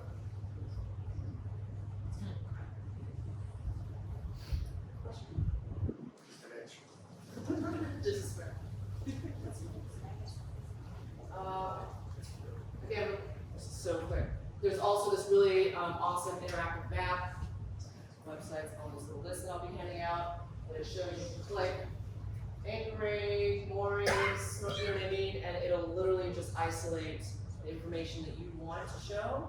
It's just kind of an easy, quick thing to do, so try to give you some use cases. All right. Person got this. Yeah. So, I've been personally trying to get better at this. We have had some events, not like a death per se, right? But just events on boats, especially with COVID, right? In the last couple of years. And I just haven't been diligent enough to be like, hey, you had an event on your boat, can you just fill out this US Coast Guard? That's all I want. It's basic information. Was it raining? Is it, you know what I mean? Who was on the vessel? Just so that we have copies of that as well. But more than just that, I just wanted to say that there are actually reporting requirements from the US Coast Guard if a person dies, a person's injured and requires medical treatment beyond just regular first aid, a person disappears, and damage to a vessel of $2,000, that's also interesting, right? And Which is the probably boat a is big, destroyed. so. So if any of those 5 things happen, we have 48 hours. And 48 hours if a person dies within 24 hours, don't forget, and or 10 days of the other stuff. So turn it into Coast Guard. Go ahead. The one you're probably gonna run across the most often is somebody lady gets stung by a jellyfish. And you're like, you're fine. And they're like, oh my God, I'm dying. Do you need medical attention more than like some aspirin or whatever? And they go, yeah. Okay. Or it might be they're just really hungover and they're having heart palpitations. Something you go, all right, well I guess we're going to the emergency room. Please fill out this form. Nothing's gonna come of it. Just fill it out. But you're also gonna cover your ass if something does happen. And that's where you get to put down the dude who's super drunk last night, right? Or I think they got stung by a jellyfish or whatever. So it's just something to cover your ass so a week later, if something comes up, you go, oh, well, you're not, this is my recollection from that day as opposed to a week later. We're trying to remember exactly what happened. And it does happen more often than you think. I've helped at least 2 guests off the boat that had to go to the emergency room, calling ambulances, getting them to, for whatever reason, right? And Kimmy, we're always there to guide, so. Yeah. Yes, yeah, of course. So, I don't have a takeaway. Slide in here, but basically, Steve, what's your favorite? Oh yeah, Done and McGilt, right? I mean, that's why there's a whole process, you know what I mean? You gotta investigate, you don't just like knock up something like, oh, it's my fault, right? I mean, as much as you think that's nice to say that, right? Probably not a good idea for liability. Please, in an emergency or something that obviously you're not comfortable dealing with, just call and then keep calm. We had an order of sorts of who support staff that you would call, depending on the night, the day. It's an emergency calling. Yeah, just keep Start with that. me, then Keep that. move down the list. Absolutely. Anybody. Yep. Okay, we'll do that.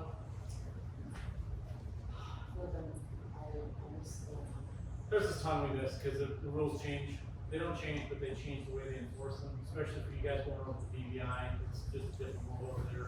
DPNR, to be honest with you, if they fuel up the boat once a year or twice a year, make the run, they're gonna go hit Megan's probably whatever the June Mother's Day weekend. They're gonna come kick everybody from anchor in the middle, and move over the side. A couple other places they'll come out. Brewer's Bay, if you're anchoring over there a lot, they make a sweep through there once or twice a year and tell them they can't anchor there. True, don't argue with them, just go, okay. Thank you, sorry. Here's my mooring permit, I'm just here for the day, you know. If somebody, don't smart off, so wearing a gun, be nice. Or even not, I mean. Yeah. The host over. That's what Steve does, don't listen to Steve. know. If they're not wearing a gun, you can still be. You know, but I mean, so I mean, we've had captains smart enough to DPR our people over the national parks. So Doesn't wear work. the gun and you're being a smartass. You know what? I'm surprised that person didn't go to jail. No, okay. You know, so just, yes ma'am, no sir, yes sir, whatever. It's just the respect. Yeah. Again, if all, man, you and I meet up, we can have a one-on-one, we can, whatever. I mean, there's lots of little tiny minutiae, little tiny details. All of this stuff, there's just no way that we can go over it. So, I just want to give you kind of just a breadth of what we're going to be dealing with out there, at least with me and you and compliance and stuff. Yeah, if there's lights and sirens or, outside of a booth, please call me. Your focus needs to be taking care of the guests. I'll help walk through the list, find resources, understand if there's a medical thing we need to go, we'll help find you a place, so you can just focus on the guest that needs to be taken care of. We'll just take it off your hands, communicate, work through it. So just really, one thing that we haven't, we want to touch on it really quickly. The BVIs, because it's obviously a big contention. Yeah, so for the boats that go into the BVI, it's been a lot of paperwork and then changing paperwork, both boats that move. And I am frustrated with government over there, still working on getting folks in. I think the town should be getting stuff ASAP. So we have a list of, so there's boats that are approved and there's crew that are approved and only a couple of them cross. So we're working on that. If you want to run through the people, Yep, it doesn't mean you can just go, hey, great, we're going. You still need to go over to the BVI. We're going to hook you up with our agent that we're working with over there. They will walk you through the process on that side and get whatever you're asked for so that you're good to go. So, go ahead. So, Tim, TC, Tim, Nope. Zara, Jason, Troy and Jody. Troy. No, not Troy. Troublemaker. Aaron, and Ed, we're almost there. Emily and Dave. So you guys are gonna be, we're gonna want to send everyone over now, right? We'll be in touch. Yeah. Julia, but she's not here. So we'll be in touch and be like, hey guys, we're gonna get you over, right?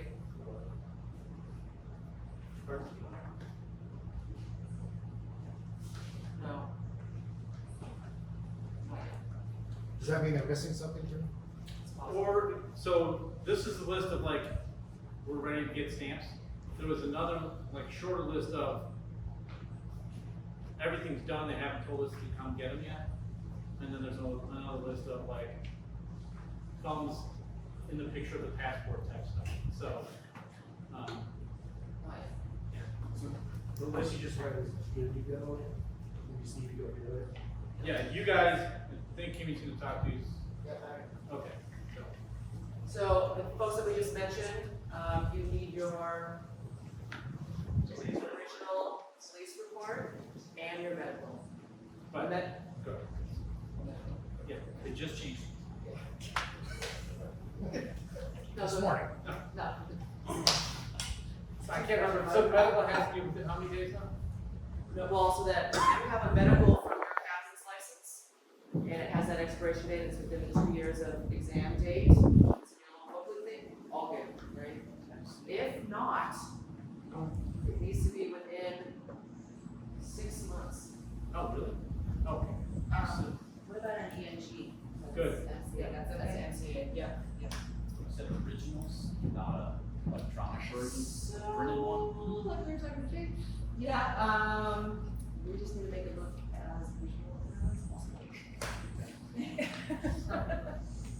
there really doesn't. Why don't you come into the office, we'll talk. Camera's still rolling. This is why I shouldn't be doing it. Joking, Ed. I'm fired. Right. Yeah. Yeah. So right, and then so your vessels,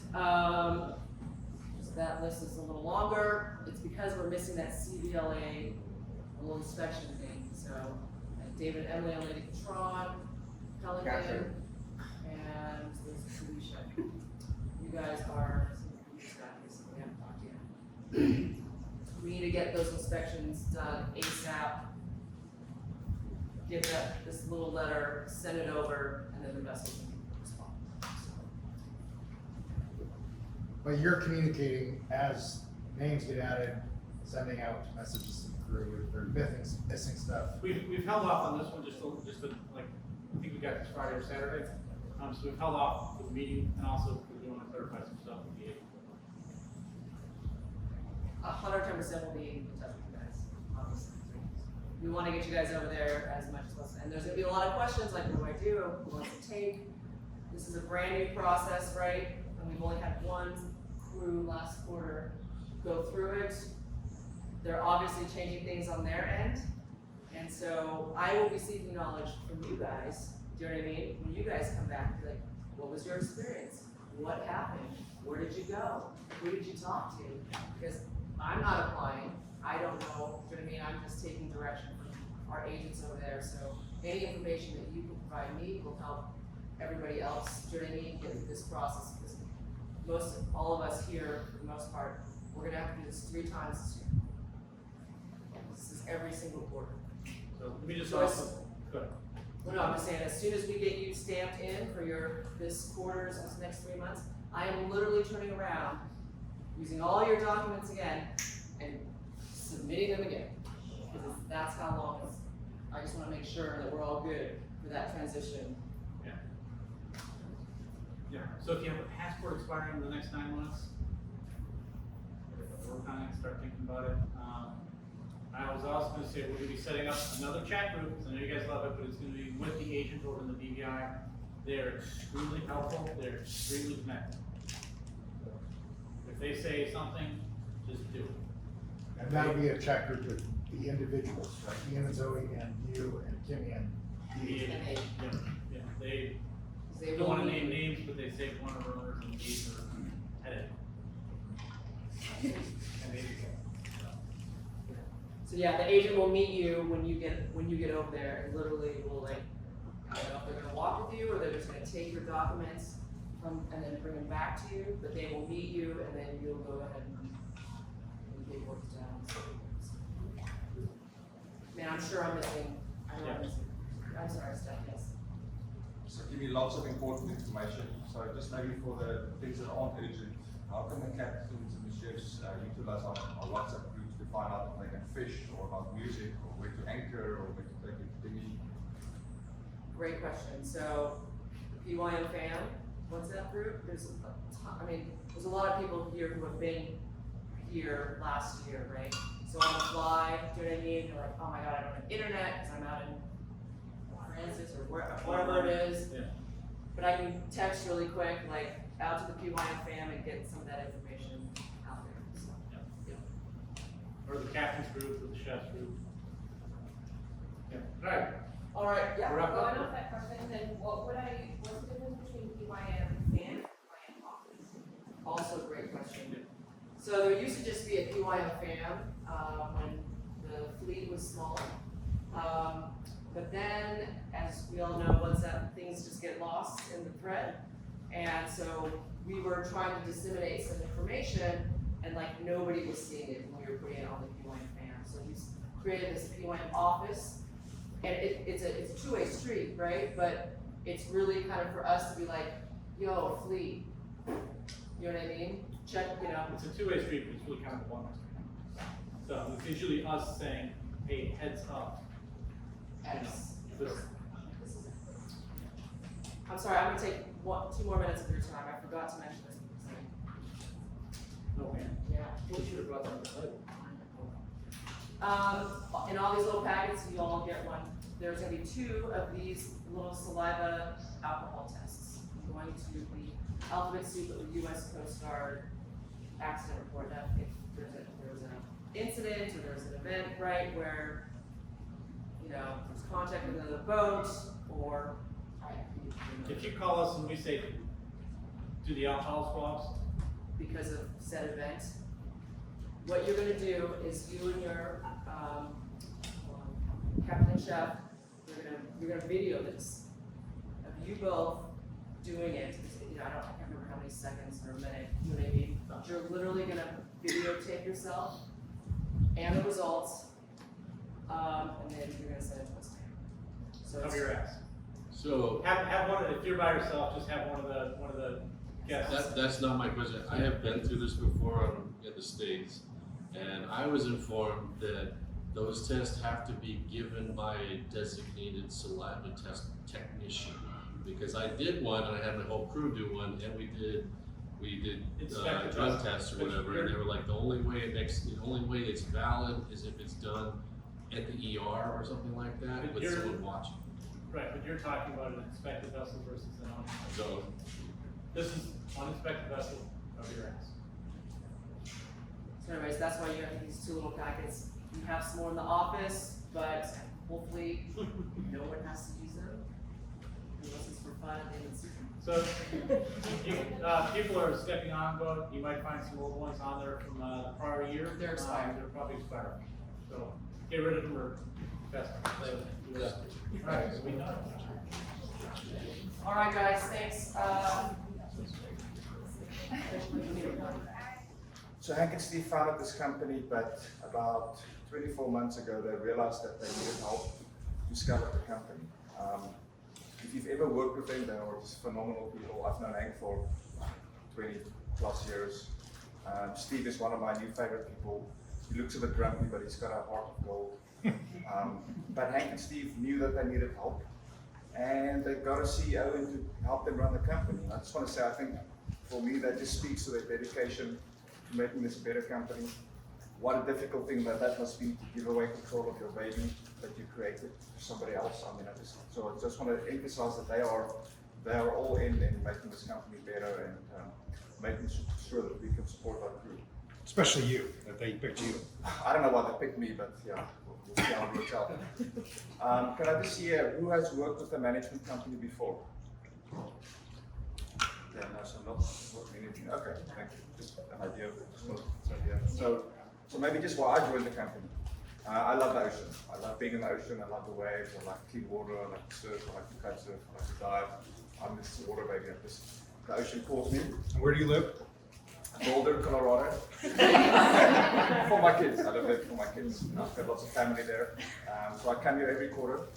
I like companies that grow because it's positive that it's going up versus companies that are getting smaller, because that's negative and you have to make tough decisions. But PYM is growing, and the real reason why I joined is the people and the culture. I mean, if Kimmy's rap song this morning doesn't convince you that you're in the right place, then there's nothing that I can do for you. But PYM has great culture. It's something that is very important to me where I work. And culture is a difficult thing to define, right? You know, what we celebrate and what we tolerate. It's like, the unwritten rules, so it's very difficult to put it in the bottom, in a bottle. But for our values wrong there, but I stand by our values. Ethics in business is very important to me. Integrity, seeking knowledge. I love to learn stuff. I'm a sponge. I don't know, retain lots of information, but I love to learn as much as I can, and I love to have fun. So that is why we're here. We are one big dysfunctional family. I want to emphasize the dysfunctional part, but we are a family. And for those of you who are new, welcome. If you're a little weird, you can fit right in. But we are a family and we support each other like a family.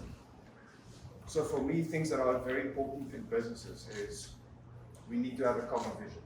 So does anybody know what our mission statement is? Company mission. That's not crew. That is crew. Anybody? Joel? Yeah, our mission statement is to change thousands of lives by giving our guests the experience of a lifetime and therefore spreading positivity around the world.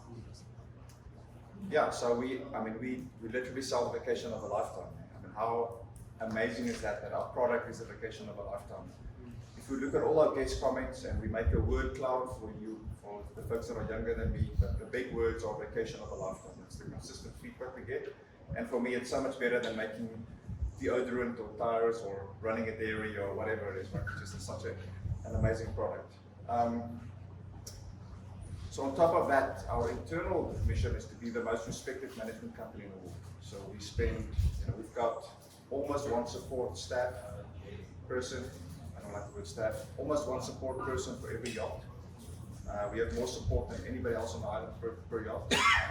It feels like we need more people, but we are really dedicated to making sure that we can do your jobs. Trust is something that is inherently baked into our organization. Eric spent a couple of hours on the phone with you, and then we give you a multi-million-dollar yacht, and we send you off into the world. Right? If that's not trust, then I don't know what it is. But we also have it built into our corporate side of the company. Right? With trust comes responsibility, but I just want to say it's okay to screw up. We make mistakes, but let us know. We're going to help fix it. We all make mistakes.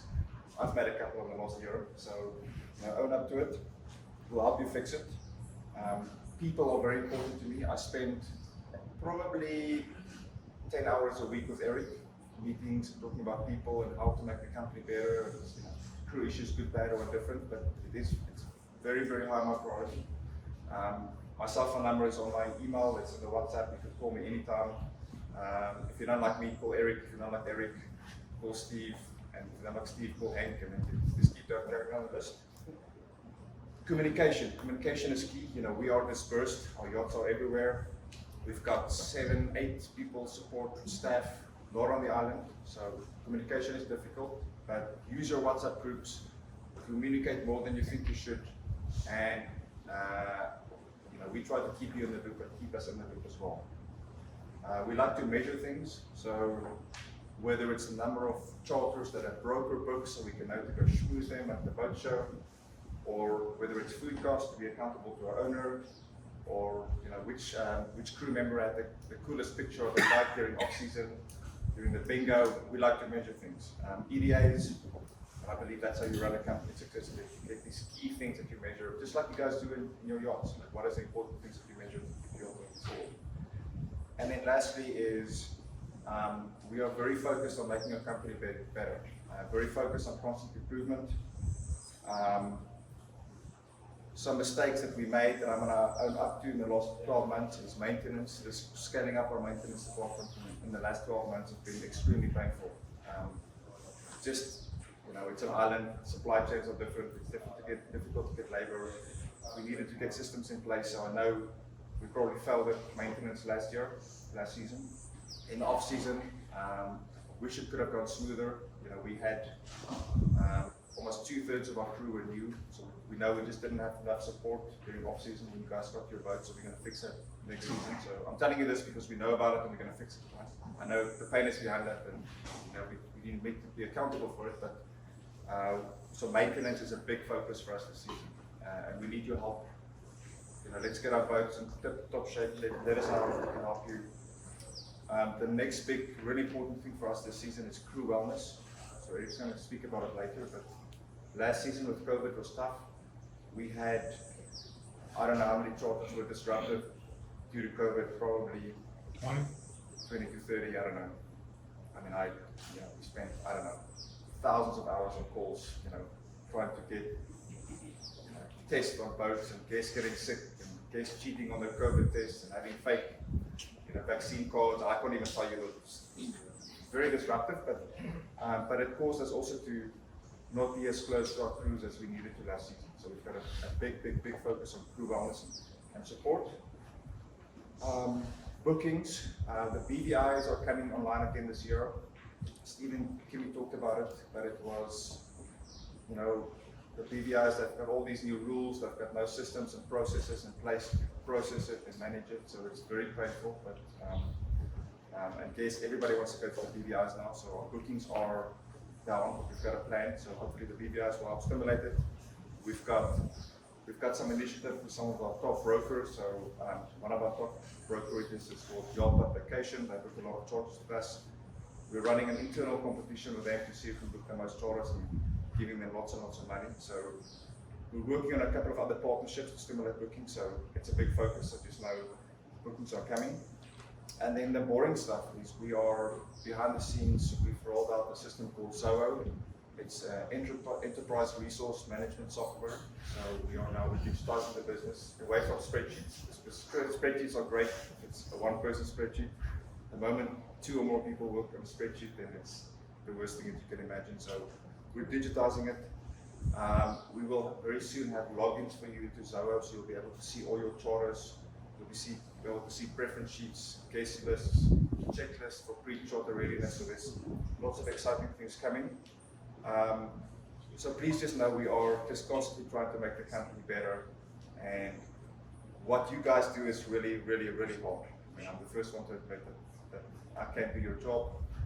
I mean, you guys all you were hired for a reason, but you know it's a grind, right? Some days are better than others, but it is what you guys are doing. You just need such a broad skill set to be able to do that. So we recognize it, and I want to make sure that you spend as much time as possible giving the guests the vacation of a lifetime, and as little time as possible doing admin and boring stuff and compliance and all those kind of things. So anyway, so that's my spiel to get going. So like I said, I drew this short stick. So I can talk about accounting. And our last case as well. Having some sound issues, so can you hear? Back on the line, please. Okay. You want to put the presentation up?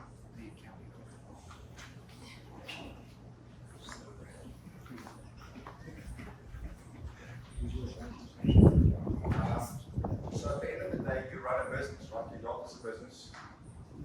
Unfortunately, like any job, there's things that are nice to do and things that are not so nice to do. I'm guessing the accounting and the receipts and the admin is the not so nice parts of your job. Did anybody dream about coming to the Caribbean and being on a yacht and having the same dream, like, oh yeah, I'm going to get deep into that accounting, I'm going to think the best accounting there is. But it comes with the job. I'm going to ask that you please spend the money like it's your money. You know, we are accountable to our owners.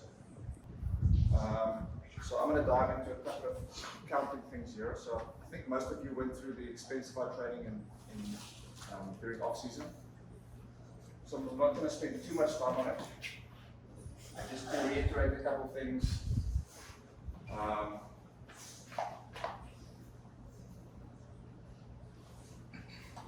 So we use Expensify to capture expenses and receipt and get paid.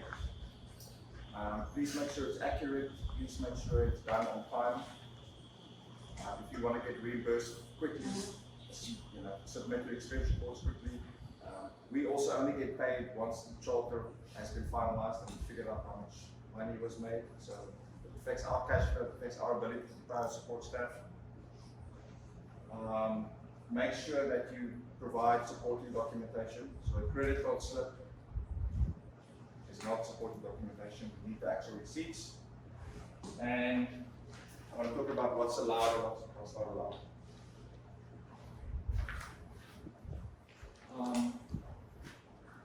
So please give as much information as possible. So just to give you some insight, the boat accountants assign every expense to a charter or a delivery or off-season or overage.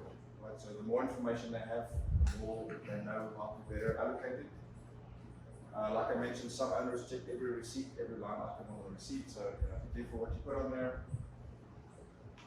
We try to have charter P&Ls to owners 14 days after the charter ends, which sounds like a long time, but I know how it goes because you get back-to-back charters, you couldn't get a receipt from the dock because the printer was down. It's the island, right? I mean, we all know it's not as easy as possible. Our owners sometimes get audited by the IRS, so that's why these receipts are important to make sure that they can have a compliant tax audit. And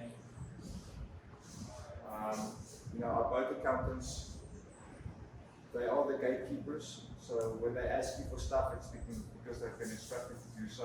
They're not trying to be mean, but please don't direct your anger at them. Directed it in your area. They're just doing what we ask them to tell you. But they are a great resource, and we want to make sure that you get paid on time and your expenses are reimbursed. So please see them as an asset. A couple of things to remember.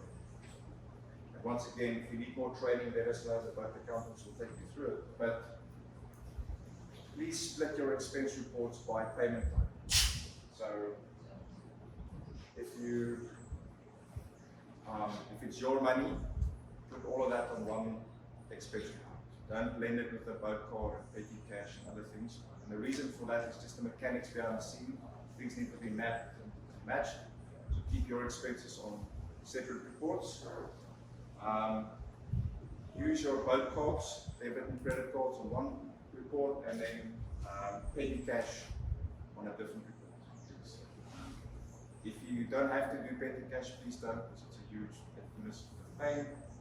If you do petty cash, we need receipts still. You can't just go, I withdrew $500 from the Bank of America card, spent on miscellaneous, right? That's not going to fly. If you are unsure if you can expense something, please ask us in advance. Some owners.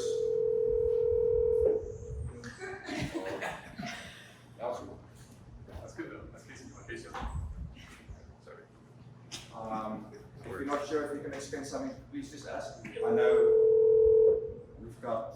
there's lots of rules and guidelines, but there's also lots of gray areas, right? These things happen, so just ask beforehand. If you have missing receipts, if you can't find a receipt from a vendor, your boat should have a receipt book in there. If you don't get one. If you don't get one. If you don't get one, it's fine if it's the exception, but if you have your expense report every month with written receipts, then it's going to get flagged. Okay? So if things happen, it's fine, but it's not a crutch. Yeah, please don't lose your cost or less receipt, because if you have a $2,500 handwritten invoice to say provisions, please just don't lose those.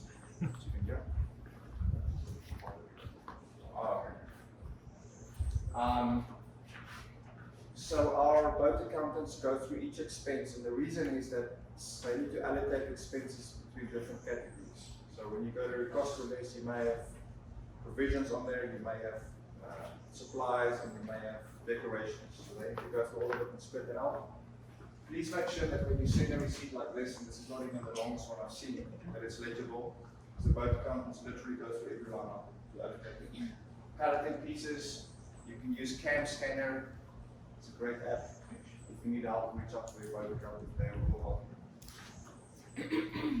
You have a question here, Steph? Yes. What's the name of that? Cam Scanner. CAM Scanner. Use the video camera and just scan it like you're in Star Wars. Yeah, petty cash. Please keep track of petty cash. It's probably the most complex thing to sort out. So if you withdraw money, I understand you need it for gratuities, or sometimes the credit card machines are down. Just please keep track of the expenses. Steve spends, I'm going to say, 10 to 15% of his days talking to Bank of America. We've got massive issues with, we manage, Steve, how many debit and credit cards do we manage? 150-ish? A little over 100. Okay. We've got massive issues because we're in the islands. The automatic fraud kicks in all the time. So it constantly thinks cards are being used for stolen and being used for fraudulent transactions because we're in the Virgin Islands. So when your card doesn't work, just please know that. Reach out to Steve. It's probably some stupid Bank of America thing. If anybody's dad owns a bank and can help us, talk to me. We want to find a new bank, but they're all pretty useless. But just know it's, sometimes things don't work. It's not that there's not enough money in your account, it's because Bank of America's algorithm just picks a lot of our transactions up as fraudulent. Gratuities.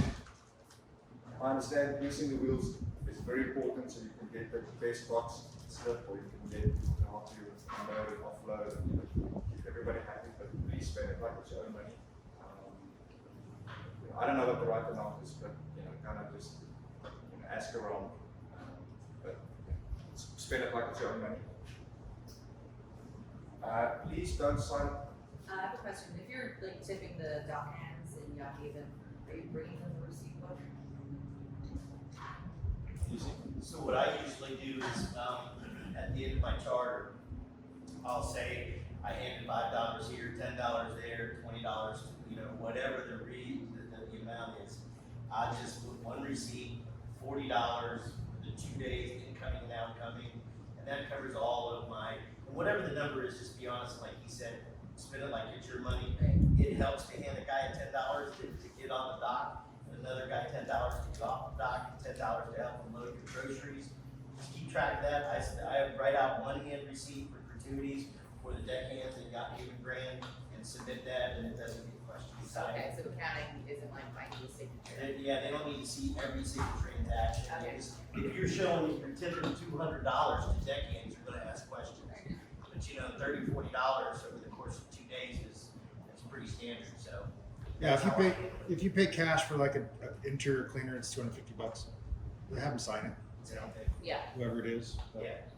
these are- I think on average, over about 500 charters, the gratuity was about $70 per charter on average. But once again, that's, you know, lots of variables going in there. Not all charters are equal, not all charters pick up and drop off. But once again, you know, you want to build good relationships with the people that you're giving tips to, and so make sure that you get to the front of the line. Please don't sign up for recurring monthly billing on your boat debit and credit cards, like Spotify. Steven? What are the other examples of monthly recurring charges? Spotify, like Hulu, Amazon Prime, Netflix, any of that kind of stuff. It just turns into a legacy thing that we can never get rid of. Yeah, so please put it on your own card expensive if you need to. But I think we're still paying for some Spotify folks from 3 seasons ago. Nobody at Spotify wants to answer the phone.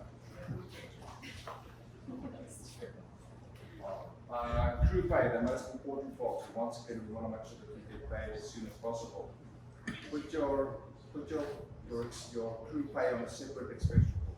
And the reason I say that is if you blend it with other expenses that are owed to you, and there's a question or delay, that whole expense report is going to get delayed. Crew pay should be very simple. Put it on its own report.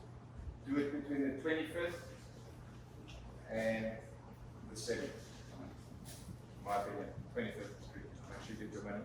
Also, don't wait 4 months. For some reason, some last season we had some crew, they want to get paid. They can submit crew pay for like months at a time. So. They're gone. They clearly made too much money, so we had to get rid of it.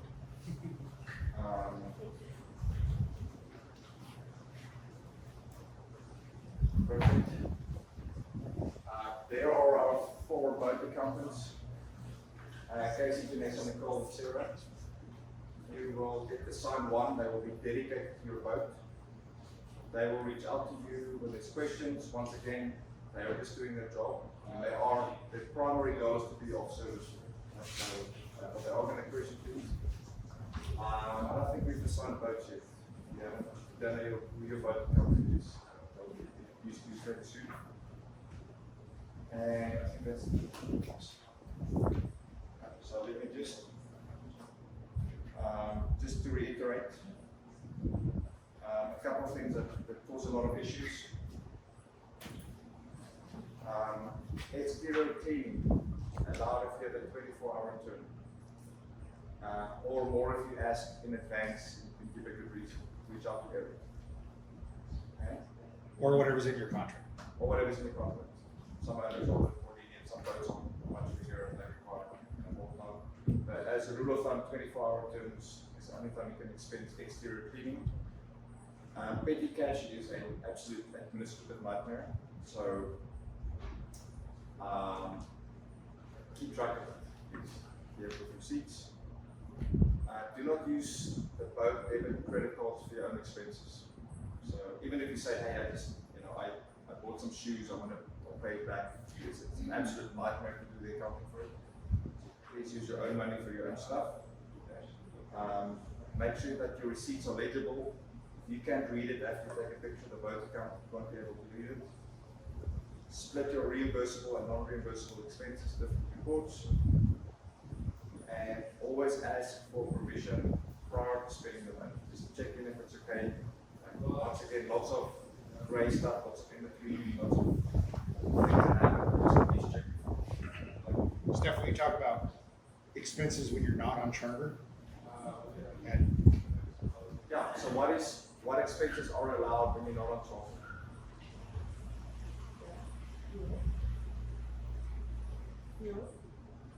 Fuel, but not fuel for you to go to St. Vincent, do 3 loops around it and then come back. Provisions, obviously food and drink is for your own budget, when you're not for your own pocket, when you're not on food. What are other big ones there? I think some things that gets questioned would be if you wait, you don't fuel, you fuel up, you assign that to a charter and then you fuel up again for whatever reason, or maybe you don't fill it all the way up, and then the accountants have to have a charter to put it to. And if you already have one fuel, then what's the other fuel for? So just try to keep it, just remember they're gonna keep it assigned to that charter. So I don't know if some of the guys, TC, if you fill up, you drop, and then you fill up. So, like, I'll give you an example of what happened this past one. We were leaving, typically, I fuel up when I leave the fuel dock with my guests. I'm sorry, when I come back after my You guests. drop 'em. Because I drop them, then I can charge it to that. In a situation where I'm out on the hook for 2 weeks, you may go through a half a tank of fuel. So, like, this past week, I picked up my guests, I go over to the fuel dock is closed, so I'm stopping mid-charter to fuel up. So there might be 2 charges on my expense report for that charter group. And there's things that you can't do with that. Yeah. Typically, if you fuel up when you're done with that charter, then you can account it to somebody, like you said. In the event that you're out for a week or 10 days, you have to keep your generator running, keep your batteries alive. There's gonna go through some, but they're gonna see that because it's gonna be a $300 or $400 charge versus $1,000 when you're driving all over to St. Croix. So those are the kinds of things that I would look at. And I just try to fuel up at the end of every charter, and I submit it with that charter and it goes to that group. And the more information you can give the accountants, the better. So they can look at dates, they're trying to figure out what the financial pajot should look like for the owner, right? So just, if you can give them information, so much better than they don't have to try and reverse engineer it. Other questions? Is it okay to be like handwrite the name of the charter at the top of the receipt, just to keep ourselves organized? Perfect, yes. That's a very More information is better, definitely. In fact, recommended. Well, there are a reasonable amount of petty caches to have going around the charter KPIs, because I know trash and ice, like those guys aren't going to. That's a great question. Hey? Hey Hank, the question is, what is a reasonable amount of cash to have on hand when you charter in the BVIs for tips and trash and dockage and For check-in and stuff? check-in? For the BVIs. Like, how much cash you carry? I always had a backup of $1,000. Yep. Because just for the sheer fact their credit card machine goes out, and that's what it costs, that's like your majority what you need to pay the government. And usually, like, I would have it on hand with my tips. Eventually, you'll be cash rich after the first charter, and you have it. We used to do petty cash, but that got real confusing. And it's revolving, I do the same exact thing when I submit my receipts. I'll get it back and it's usually $1,000 or $1,100, and it just comes back in. Or rather than put that in my account, pull it out and keep it aside, and that becomes my petty cash. And at the end of the season, when you're done, you can pocket it. But give yourself that $1,000 or whatever. It's good advice, okay. And it's a really easy way to get someone else to deposit your cash for you, right? Because I don't know if you noticed, there's no Wells Fargo in Tutu.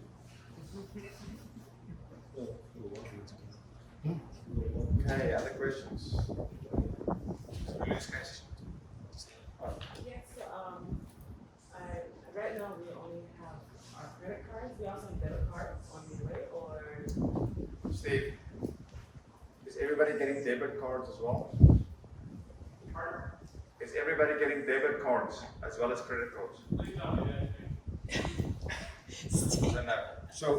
So petty cash off the credit cards is fine? Yeah, credit cards should have a PIN number you can get money out. Is that a question? Yeah. So the drivers I'm slowly changing everybody's PIN number, the last 4 digits my number, so you guys don't call me every week and go, hey, what's my PIN number again? Last 4 digits my phone. Okay, And then 389. the ATM can only withdraw a certain amount of cash. What? The ATM can only withdraw a certain amount of cash. I don't know what it is. Okay. And I think I pulled 500 out of mine the other day, so I have ready cash in the office. Okay. And some are different, like the one across the street from Red Hook over at the, by the, First Bank's back. yeah, First Bank's Bank. And for Asana, I saw that we're getting debit cards as well. I don't know. I logged into Asana and then I saw debit cards were on the way for approval. Steve. Not Asana. It was Expensify or Asana. I don't know. One of them had debit cards. They're saying that Steve was setting up debit cards. Not taking a debit. Okay, it said our balance was $1,000. I got one. Yes, so that is an Expensify. Not here physically with. Expensify, you know, they're sending people Expensify cards. Yeah. Oh, that's what I'm talking about. Please don't use it. Don't use it, Cut them it's in out. the States, I'm all over. No, just destroy it. They pull it out of random accounts. Okay, Yeah. I haven't used it, but it did arrive in the States. I'll be checking your mom on my computer right now. So, yeah, they just started sending people debit cards, credit cards. I think it's Expensify wide. Cut it up, don't use it, please. So there's only one card. Just one that says Bank of America, Only the one both card. name. You both should have one. Yes, you should be, Yeah. each have one. If it's a credit card, use it, you can withdraw money. Okay. Any other questions? Okay, great. So we have a limited number of, I think some stand-up paddleboards, which will be in shortly. We've got some 12 volt or 24 volt refrigerators if you need something like that. I think we might have a surfboard floating around. It's all available on Bookable. I don't know if it's been up the website yet. It's also where you probably going to be using for mowing balls. We'll be using something called Jump Bee. Last year, the biggest complaint I got on Jump Bee was if you were going to sit on a morning ball for 5 days, you had to make 5 reservations. So we found a company that we could just go, hey, I'll be there from Monday to Friday. It's a lot easier. So, the second biggest complaint I've had about morning balls over the years is, hey, I reserved a morning ball. Somebody's still on me because, 1 in the afternoon, Steve kicked them off. I'm just asking all of you guys to be adults. If you reserve a morning ball and somebody's on a morning ball and you think it's yours, work it out with them. I mean, I'm not going to be a mediator trying to figure out how to figure that out. If you're out there, figure it out. There's other emergencies that happen. Obviously, if somebody has a windlass that's not working, they probably would take precedence over somebody else that's got a anchor windlass on the boat. So there's always extenuating circumstances where maybe somebody came in at the last minute because they had somebody that was sick or had a family emergency and they had to drop them off, they didn't make a reservation. Just play nice. Play nice. I think in Charlotte, we've already talked about it. One of our morning balls is down. We're trying to repair it. In American Yacht Harbor or in Red Hook, there is one morning ball that is offline also. We just haven't had a chance to get it back and fix it. It's the one if you're coming out of Red Hook, it's on the far out. It's for a boat that's going to be over 60 feet. It's got a lot of swings out there. The mooring balls are kind of clustered around each other by the beach. I call them the pack of 5. They are tight in there. When the wind goes dead and everybody starts floating around, you just got to be on your toes. Make sure you don't bump into each other. It's not like the mooring balls have failed. They just, when it's coming out of east, like it normally almost always does, you got swimming in there, it's not a problem. If you're on a 60-foot boat, I wouldn't go in there. Take one of the other ones. Because it's not bad enough swim room. 52, I think you can fit in there okay. I believe bookables through the crew quarters. Phil? Okay. So just go in there, set up your own login and have that. Questions for me on that? So, reserving it, is that through crew quarters or like just in a WhatsApp chat? No, for crew quarters, you'll go in there the first time, you'll find the link, you'll set up yourself as you can log in for Pelican, and you probably won't go back into crew quarters again to access it. I'm trying to pull it up.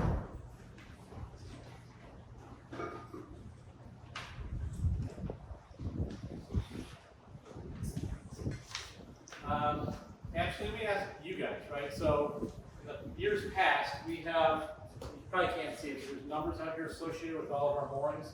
In years past, I've never put numbers on the mooring balls, just because I think it led to more confusion.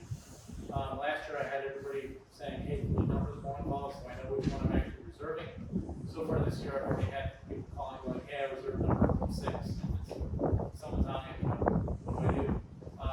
Would you guys prefer to have it like open, like, hey, I reserved a mooring ball, just grab whichever one, or do you want to do it a specific one? And then also like if you find You can't have both. But I mean, like if you have the numbers on there, then Yeah. it's at least to know, like, well, yeah, like so and so's on number 7, and then you at least know how much more balls are open, and then like from there instead of just. Right. Anybody else? I think it's nice to have them open so you can judge the situation of what boats are next to you. If you have enough swing room, you know, 'cause you might get there and there might be a big boat and share that room. Yeah. I was gonna say I kind of like the numbered thing because then, like, if you're in a cove and maybe like you are taking your guests to like the left side, but you're already all the way on the right side, So- and then maybe like with his thing, maybe we can put in the bookings that the boat that is being like on that mooring, we can put the foot on there so people know before they even get there.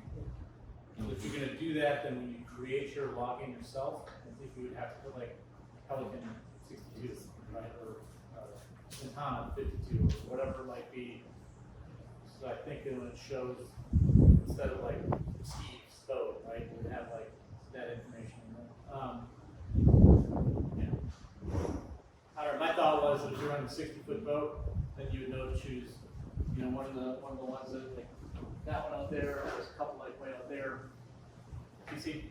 So last year, one of the things that I did like about it, at the end of the day, it doesn't really matter if you book ball number 3 and somebody's on it, but 6 is open, take 6. But what I did like last season, I had found how you could make it wrong, but what I like is that there was a guest list. So you know if who's supposed to be on there and who's not. Yeah. So at the end of the day, if I'm coming into the field and I'm looking for a mooring, and sure I post 3 is taken, but like again 6 is open, I'll take 6. But if all of them are taken, then you know who to approach, because you can go down the list of guests and say, hey, Field of Magic didn't book a ball, so hey, move your shit. You know what I'm sure that they were never guilty of that. Never. Never. But that's the biggest suggestion. If it's on there, I just haven't seen how to find that, but that would be a bigger help to me than securing ball number 4. Okay. Pat, who is not here today, he's had to file for emergency. He is the one that set all this stuff up, so I'll go back to him to see what he says. You know, I mean, my login, I can see the back end, so I can see who's got what reserved. I'll look at it. Just help us. Yeah, I'll look at it. I'll post something on the captain's group. But I see one problem with the numbers that it just snowballs. So you go on ball number 7, you're supposed to have 7, someone's on 7, you now go to 8, someone's on 8, now they gotta go to 9. that's what to me, it's either gonna be open or it's not. Yeah, I think it should, my opinion is to have it open and people know the 60-foot ones are out in this direction and the smaller ones are in this direction. Like give us a list of people that are on it, so we can contact that person individually, as opposed to sending a Right, captain. so I think what I'm trying to do is make sure that you as a captain or chef or whatever logging in the reserve mooring ball can see who else is out there. Yeah. And then I'm gonna open it up. Maybe we'll do big boats and normal boats. Yes. Like big boats would be like 1 to 4 or 5, you know, 50 area on it. Yeah. So And there's only floats down. 3 boats. Yeah. 3 moorings. Okay. Steve, what should people do if there's a non-PY open mooring? Fucking rain. Potato Actually, politely ask them to leave. It's usually going to be probably somebody that's bareboating and they don't know any better. They just, oh, I'm just here for a minute. We're running a rope nose or something like that. But just please ask them to leave. There is Chip Jackson, who's out of the boat. They're called Jammin. He's the mayor of Redwood. He contacts me during the season probably once every week or so and says, hey, is so-and-so in your management fleet because they're on one of your phone calls? And I'll be like, no. I'm like, all right, I'll swing by and ask them to leave, right? So, you know, if you see somebody that's on one of our mornings out there, it's not supposed to be, just politely ask them to leave. All the mornings are private, so none of them out there that are public. So if they're like, oh, I'm with the, you know, Green Yachts and I'm just gonna be here, you know, overnight, don't worry about it. I'm like, no, they're all private. Private night. Go ahead. Are they labeled PYM or some way for us to know that we found the right ball? I believe they're mostly orange right now, out in Red Hook. Yeah, no, I said mostly orange. Little red, little white. No, multicolor still there. Yeah, so the Rainbow's still there. They're either gonna be rainbow, red, or orange. How about that? I think rainbow. And usually they have pennants on them. Yeah, most of our mooring balls have two pennants. Okay. You know, one for each side of your boat, whereas the other ones just have a single one that. Would it work to put like vinyl stickers on them? Sure. They sit in the sun all the time and just get beat up. You know, Stephen, another thing is most of the balls that are out there now after this season have had new pennants put on that are long enough to reach your forward cleats, so you don't have to use your mooring lines in most cases. I mean, I think we have some stickers somewhere, so feel free to grab them off the table and put them on our mooring balls every week. I mean, we've tried everything. I would really like the smiley face ones out there. And people run over mooring balls all the time. So you'll see the two pennants floating up there and the mooring ball's missing. It just becomes well less out there. So. Can you describe the mayor and what's important to be nice people? Yeah, Jim Jackson, 65, 70-ish guy, black, big beard, on a boat called Jammin'. Kathy is his better half. White lady, 60. Yeah, little heavier set, both super nice. Jim Jackson, they both work at the captain school, so if you're here for any length of time, you will meet them face to face. And I will tell everybody that you do not claim your dinghy to the mooring field. I will get a phone call or a WhatsApp or whatever. Make it easy. Great resource, please don't piss them off. Yeah. He's off on the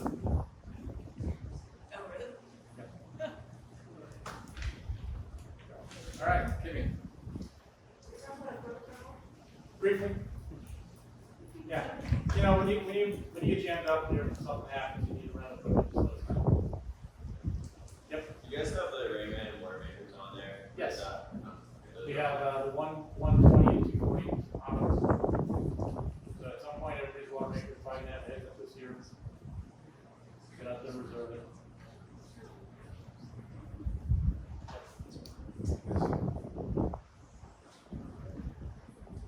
Not sure our kayak depth is that fancy.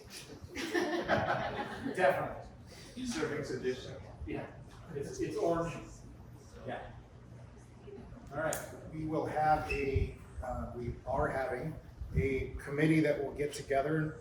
In fact, a few of you, we want to get, we're gonna have a couple of crews. We're gonna have a couple owners potentially, but not maybe at the beginning. We're gonna have somebody from the office, someone from accounting. So basically it will be a click. You are in a need of something. We need some support. And we will use the funds from that to help our team in need. So it's very, very exciting for me. I'm gonna go through a couple of things just so we can answer questions.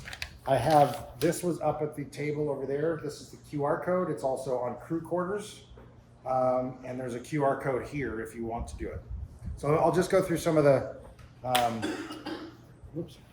things for it. So where can I apply for the assistance? And there's a link, goes to the crew quarters, and you submit a form. That form is confidential except for the committee. So they will meet, we haven't figured out all the details, they will meet probably either on a bi-weekly or a monthly basis, where it'll just be, here's what we have, here are some of the requests that we've had to come in. There's also, someone will be monitoring it for any emergency situations. So let's just say Janessa, who's our accounting person on the fund, she sees somebody that needs something right away. She will do the best she can to get at least 5 of our committee members in to decide, does it fit all of the criteria that we need, and then we'll be able to issue those funds. So what's eligible? Sudden and unexpected events are eligible for assistance under the PCVF guidelines, Paradise Core Value Fundation. November 1st is the earliest date for eligible emergency funding. So here are some of the examples. A situation that poses an immediate risk to health, life, property, or environment. And certainly, we hope we don't have to use it for anything else but catastrophic events. But when you start growing into 100 people, there's just going to be something that happens this year. So it is confidential, so it'll only be shared with the committee. The committee will be shared. I mean, and we'll probably every year ask for people who would like to be in the committee. We have a few ideas of some of the folks that we think would be a great fit. Some of the returning crews that we might want to ask for that. It's certainly a volunteer thing. It won't require a lot of your time.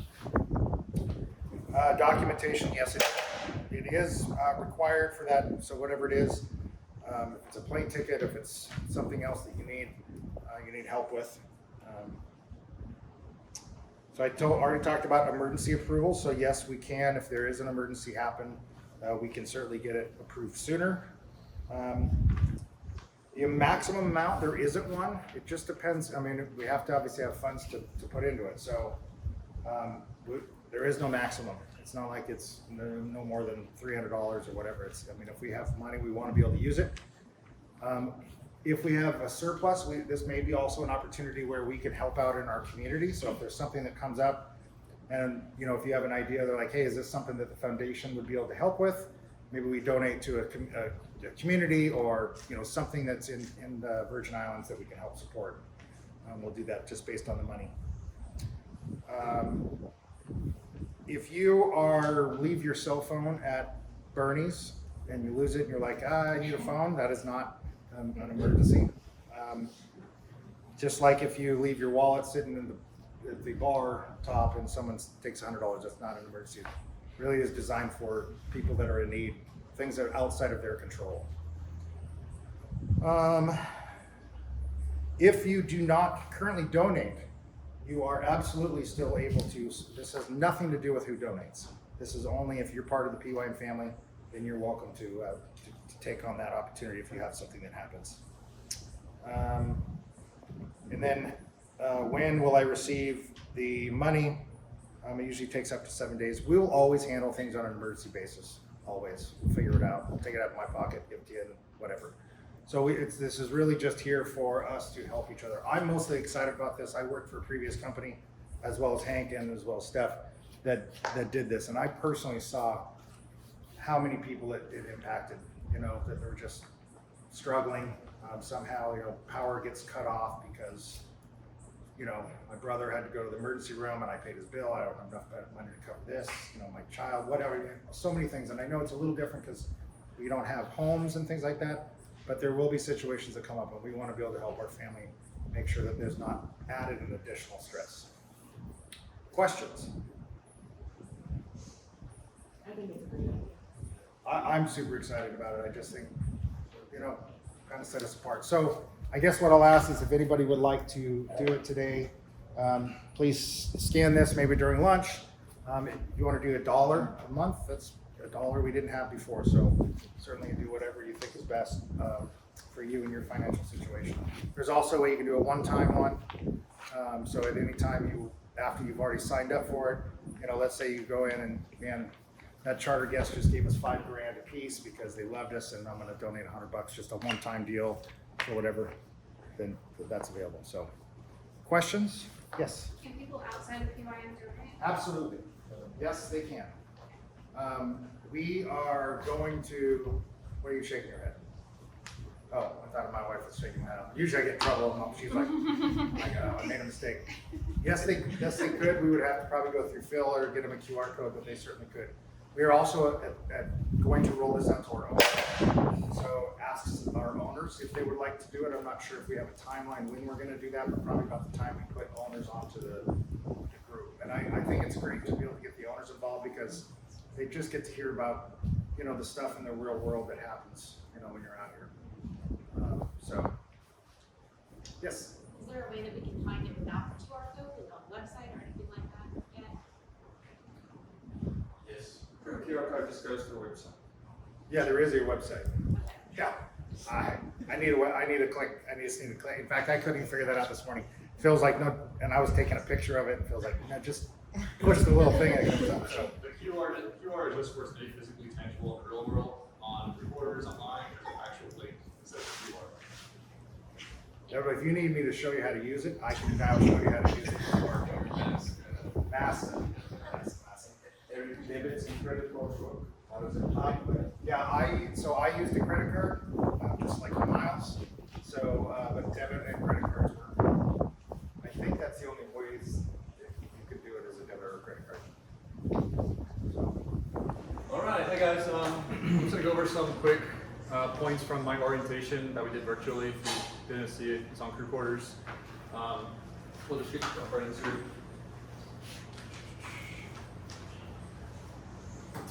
So what I want to talk about here is the main importance of social media. You can see some points here, but honestly, the point of you guys having an active Facebook account is brokers are always checking you guys out, doing background before they book.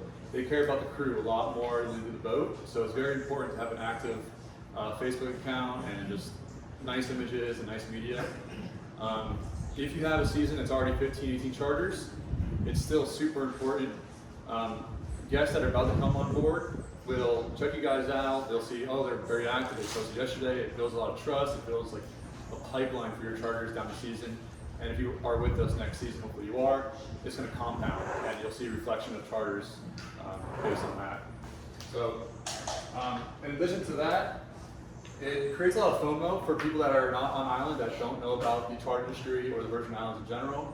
And think of someone that's in like Nebraska, it's snowing, they'll see us, and eventually they're following you guys. They're going to see that you're repetitively in their feed, and they're going to check you guys out and eventually increase the chances of booking you guys. So keep that in mind. It's super important.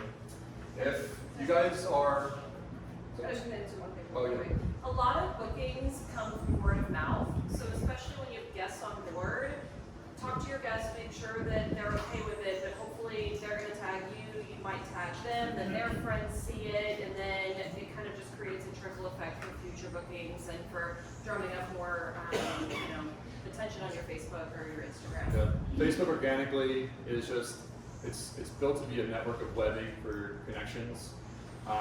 When people search for you, Facebook account is going to come up on the first page of Google for sure. So they're going to see that, and they're going to see the PYC brochure, the CYA brochure, so it all kind of comes together. So we definitely want to keep the Facebook account active. If you guys are not on Facebook, the Yacht's Facebook page yet, let me know. I've been trying to really keep everyone connected, but the invitation expires in a few weeks. So if you're not, just message me, and I'll get you guys connected before next few weeks for starters. So. I would also say if you have start building a good relationship with a broker, a lot of brokers would like it if when you're posting about their guest charter, that you tag the broker or the brokerage firm, and then they will often repost that to their Facebook page. So again, it just kind of creates more and more people seeing it. So, double check with me, double check with the broker, but if you're like posting, the Smith family booked with VI Sailing, and you're tagging everybody, it's just gonna be better. Just generates it. Yeah. Also, I use Facebook as the main source to get media that you guys take on charter. I can't go on board and interrupt the guest vacation of a lifetime to take pictures of them and whatnot, so we depend on you guys to create really good content for me. And what I'll do is I'll take that media from the Facebook page, the Yachts, and then repost it on Paradise's Facebook page. And right now we're about 1.3 thousand followers on our page, so we have a lot of exposure on it. And I'll even tag your Facebook account, and it'll just create a lot of exposure for you guys. So the more you do it, the more content I have to use. And same thing with Instagram. Instagram is not required, but it's super recommended. If you're more Instagram savvy, you can actually link the two accounts together and you post on Instagram, and it'll automatically go to the Facebook account. You never have to open the Facebook app if you're into that more. It can go either way. So with that said, we have the requirements of 3 posts per week. Even if you're not on charter, it's still a good time to post. You kind of get caught up with everything, and then just take pictures of the Virgin Islands, your food, around the boat, and throw it on Facebook. Just, we just want to keep it active and keep it going. So you don't have to be on charter to find good media around here. If you're not following Not 5280, please do. Their stories every day are awesome. They are so good about doing daily stories about the most mundane things that are really cool. Yeah. The day of a life for charter crew is super intriguing to a lot of people that aren't from here, so keep it in mind.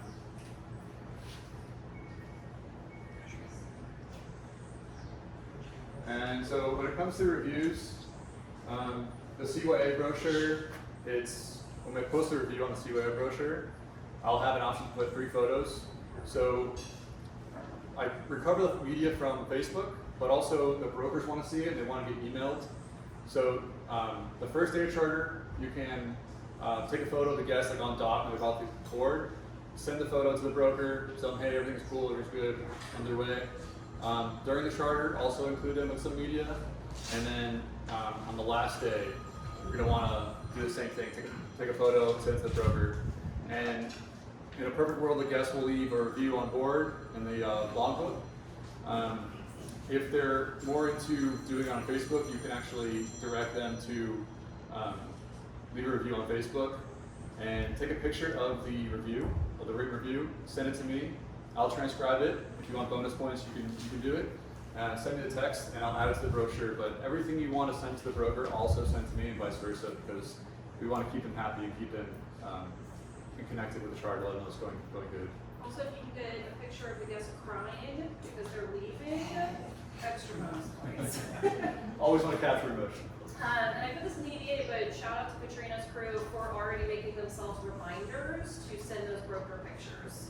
You guys, that's really, really, really super important. So if you guys have your own system, just put reminders in your own calendars or however you want to track it to send those broker emails. And then lastly, so I started this a couple weeks before the end of last season, but it was a pretty hot topic when I was doing it. So I take the reviews, top 3 that I would get from the week when you guys send it to me, and I'll make a little post and I'll put it on the socials, and I'll also do an email blast to all our brokers. We have over almost 600 right now that are just really, really hot leads, like brokers or guys that have signed up with the newsletter. So we get a lot of exposure from that, so keep that in mind. And so when it comes to private promotion, we just have some instances where some crew want to start their own website, they have their own YouTube channel. All that is super, super awesome, no problem with it at all. It just has to be broker friendly. So no verbiage as far as like, contact me to book now, we're running a special that's not on Seaway, anything like that. So keep it in mind, just make it a broker friendly promotion. They don't want to get cut out of the picture, and we don't want to put them out of the picture. As a management company, we just want to supply the product. We want to make sure everything is good to go on our end. The brokers want to make sure that the guests taken care of and sales and everything. So if you want to do your own product promotion, feel free, just keep it broker friendly. And if you have any questions about that, it's really a lot of case by case. If you're unsure, reach out to me and I'll tell you yes or no before you post it.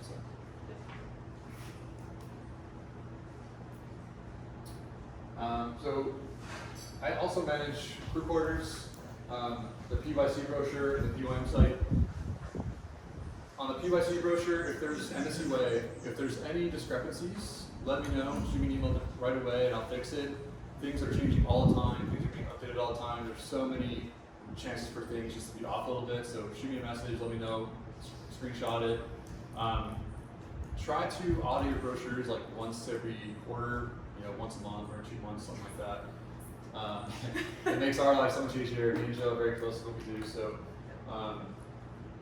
we don't want to get caught in a corner where things are incorrect and then it makes it look bad. So keep an eye on your brochures, make sure it's up to date. Yeah, they're not here today, but NAK just sent us an email, I think yesterday, it was like this long with corrections to their brochure. Yeah. That's fantastic. We would rather get that then your brochure says that you have 3 stand-up paddle boards and you have 0, and then all of a sudden Right. guests arrive and they're like, no, I wanted to do this week with paddleboard. Yeah. So And the other side of that is if it's a positive thing, so if we're off by a paddleboard and you actually have more than that, like that's a huge selling point too. So just keep that in mind. So to access recorders, the password is capital PYMFAN22 exclamation mark. We just changed it for the season. We'll change it once a season. Please go in there when you have some time, when it's raining out or something on the board, on the boat, you're just chilling. Explore crew quarters. Go through all the different blogs and tabs and departments and see what's there. There's a lot of information. It's always being updated. If you see something on there that you think should be on there, shoot me an email, and most likely I'll add it. And I just want to make kind of like a crowd sharing kind of website for all you guys to learn and us to grow. We started it last season, about a year ago as I released it. So it's just been growing constantly, so check that out as well. 3 posts per week on Facebook is the requirement. On Facebook is the key word there because we've had instances where crews are posting on Instagram and not Facebook. But we need Facebook to be where you're posting. Instagram is kind of bonus. So I'm also the one to get on the boat and do all the media shoots. Exterior, interior photos, 360 tours, the video walkthroughs, the crew interviews, the crew photos, dinghy shots. So I really need to get that done in the beginning of the season. I know you guys are super busy, we're all super busy, but if I don't get media done on the boat until May, it's like, you know. So try to do it within the next month or 2. The boat show, I'm going to be on the 11th. If you're on a boat show, it'll be a great opportunity for us to do the crew interviews. Especially if you're a new crew, the brokers are going to be waiting for the interviews to come out. They want to see what you guys are about, especially the ones that aren't going to make it to the boat show. And then the brokers will actually use the crew interview to send to their guests before the guests decide to book that boat. It can be definitely a deciding factor if someone wants to book your boat or not, because they're going to learn about you guys more than the crew bios and crew photos and whatnot. So super important, and many thanks to you guys that have already done with me last week. But it's my top priority, so please reach out to me if I reached out to you yet about doing the crew media, and also the boat media, especially the 3 boats that weren't around last season. Shout out to Steve back there. So please, I'll be good with you shortly. We have this and boat show coming up, but after this, it's game time for the boat shoots. I like to do them off the mooring ball, off dock. It just makes better content. Worst case scenario, if we're super busy, we can't do it, we'll do it on a ball somewhere. I can travel to Crown Bay, anywhere. Yacht Haven, obviously right over. So beginning of season is super important. A lot of brochures. Email me with the 3 photos that you're going to send to your broker and review at the end of each charter. Avoid aggressive charter booking marketing, and then feel free to message me with any technical issues. I handle all the email stuff, like I kind of wear an IT hat sometimes in the office, so if it's something like that, shoot to me and I'll try to best I can help you guys out. So I hope you guys have some questions. We kind of save some time for some marketing and broker questions. So she's here to talk about broker relations a little bit if you guys have any questions about the whole booking process or any kind of marketing at all. When you say Facebook, you mean like the boat's Facebook? Yes. Okay. So sorry, kind of stuff there. So when a boat gets brought to PYN, the first thing I do is make a boat Facebook page. It's different. It's a professional page. It's not like a personal account. And the way it works is Facebook designed a couple years ago to have a business page, and they want people to manage it. And when I say that, it's your personal Facebook account that gets plugged into the Yacht's Facebook account. So there's no login for it. It's just you're going to be sent an invite from me, and you'll see it under your pages and then our invites. And all you do is accept the invite, and you'll be you'll be editor of the Facebook page. Okay. And then you can go in, you can post, you can see stats and things like that. So I post with a company Facebook using my Facebook. In your example, it'll be Yacht La Esperanza, and I'm going to send the link to your personal Facebook, and then you accept it. But when you post, it's going to say nothing about you personally. It's going to say that La Esperanza is posted. Okay. So there's that privacy barrier. So we need your personal to link into it.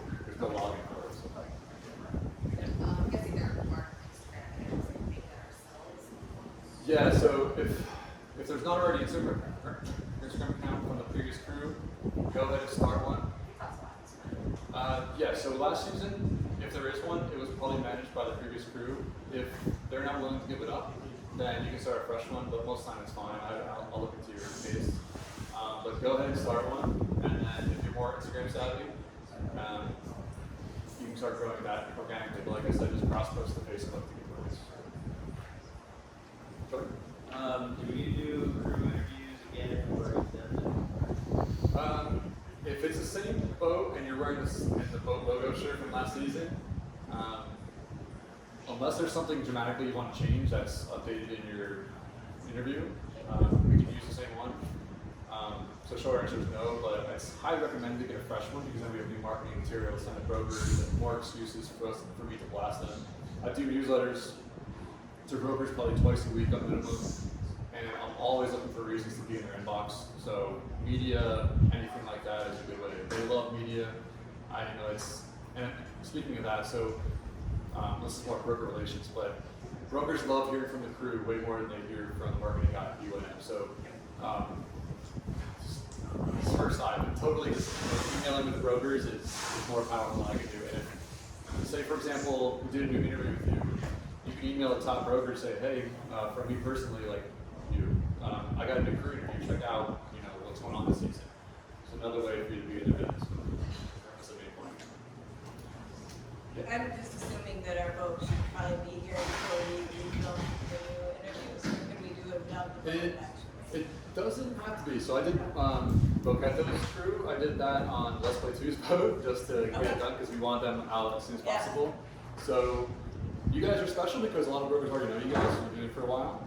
But let's do it. Let's get, like I was telling him, another reason to suit it out. Let's not wait for the boat for anything. Let's just get it done. So.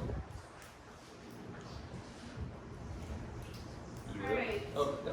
Katrina, we haven't done it, but we have our first charter on Saturdays, so we're looking for a good Friday. Okay. The boat's all like that one pretty easily. Okay. Yeah, let's connect. Let's schedule something. Alright, so Steph, you got anything? I know you might ask something. Any points? No? there's a couple things I wanted to talk about. So he mentioned crew quarters. Please make sure that you go on there, and if you haven't already, look up the guest welcome letter.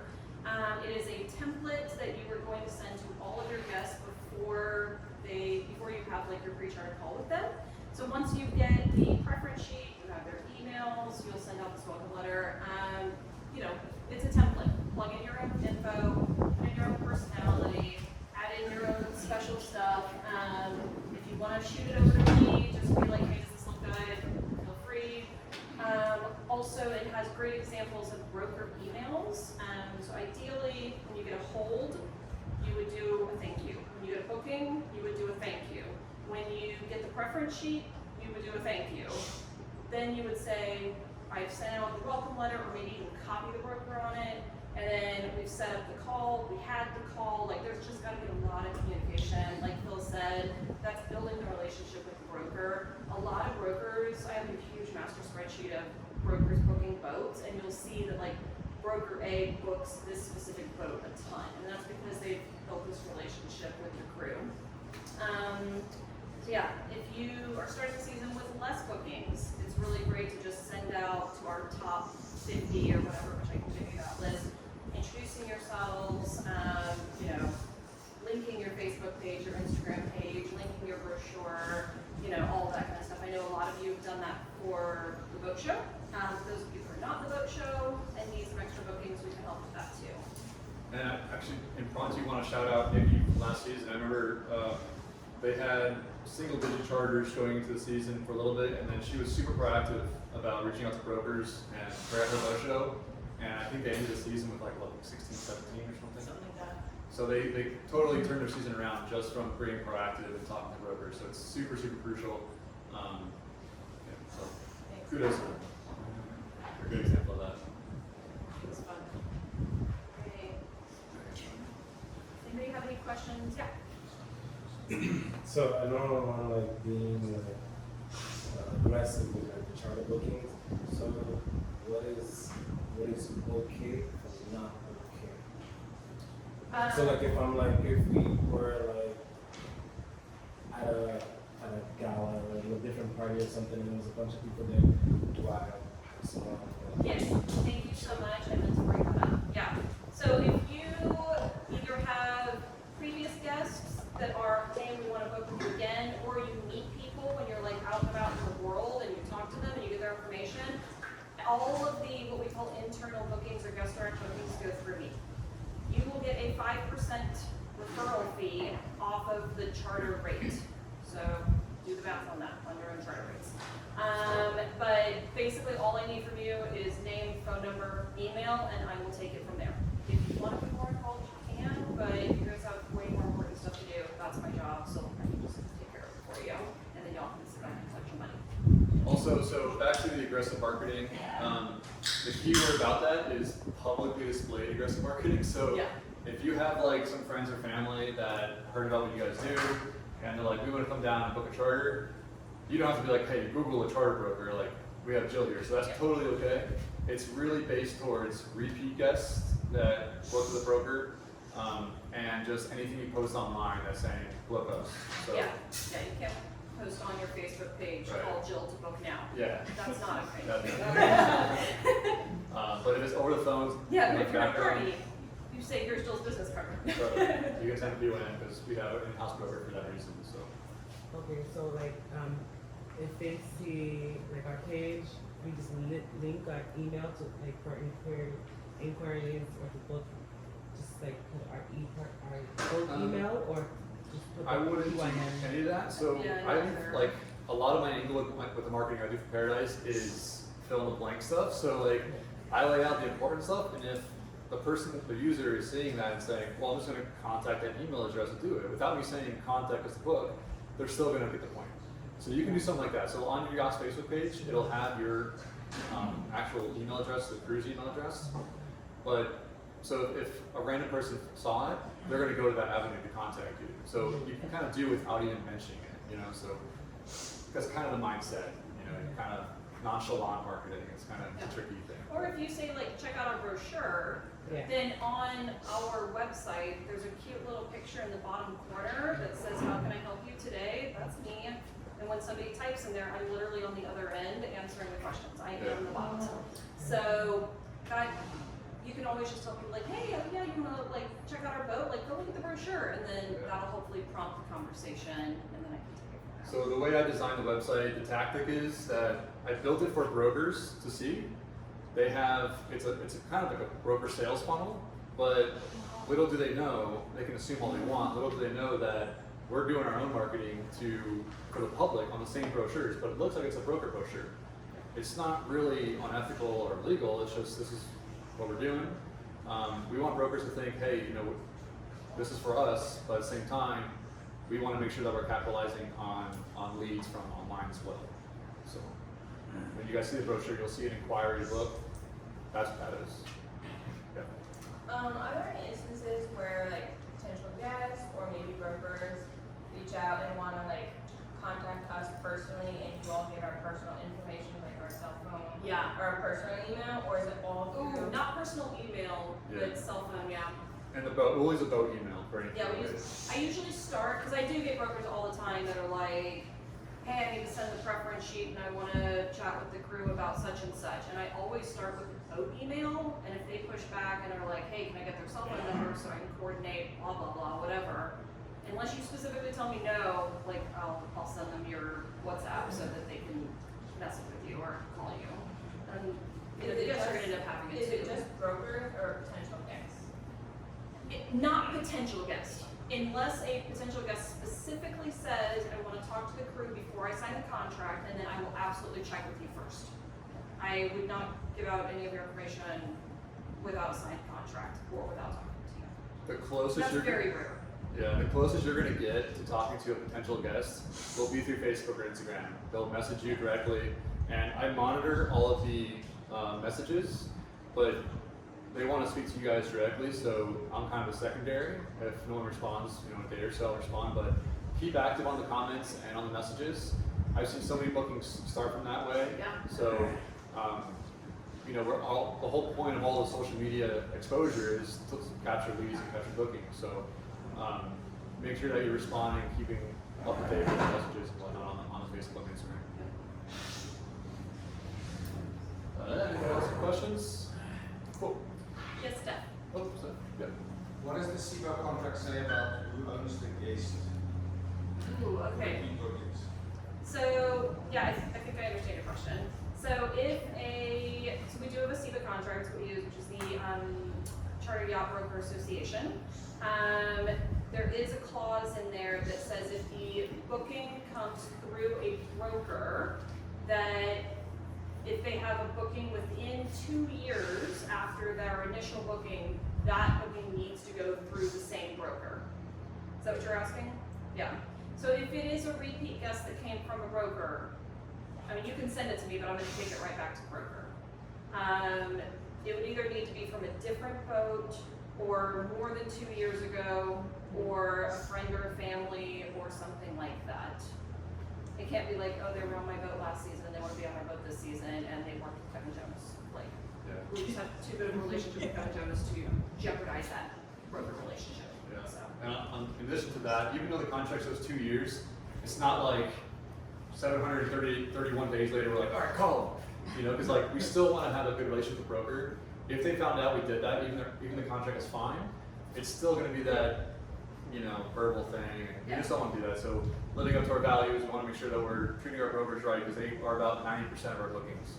Yeah. So we want to take care of it. I mean, we do in-house bookings, but most of those are friends, family, or friends of friends, or friends of family. I mean, they're usually personal references and referrals, or totally random people on Facebook. Yeah. Yeah. Two ends of the spectrum. Yeah. Our yacht management marketing is a lot different than brokers market. I mean, we know some brokers that are spending 6 figures a month in just marketing budget alone. From our perspective, we want to make sure that the media is there, the crew is taken care of, and we supply the brokers with the best product they can to choose our boats over anybody else. That's really our marketing tactic. We're not spending 100 grand on Google. We could do that, but that's not the company we're in. So, it's kind of getting a little sideways, but I'm just like, stuff's popping in my head. We eventually will be moving away from Asana, but we're not there yet. So for right now, for bookings and charters and contracts and preference sheets and all that, we're still using Asana. Who in here does not have access to your Asana? You guys don't count, you're like, okay, got it, okay. Really? I haven't had time to go and do it. So. Alright. I'll get with you guys separately, and you just need to make sure you have access to that, because I'll email you your preference sheets too, but that is like a master not spreadsheet, but like list where all your documents are. Yeah. We've been having trouble. Our preference sheets in Asana are in a .pages format, and we can't get it to open on any of our devices. I will save as PDF and re-upload if you will send me an email that reminds me that we had this conversation. That's a Mac format, that's why it's probably not on there. Yeah, I can't seem to get logged out of Asana and log into G3's Asana. I will help you with that via Kimmy. If you send me an email and remind me we had this conversation.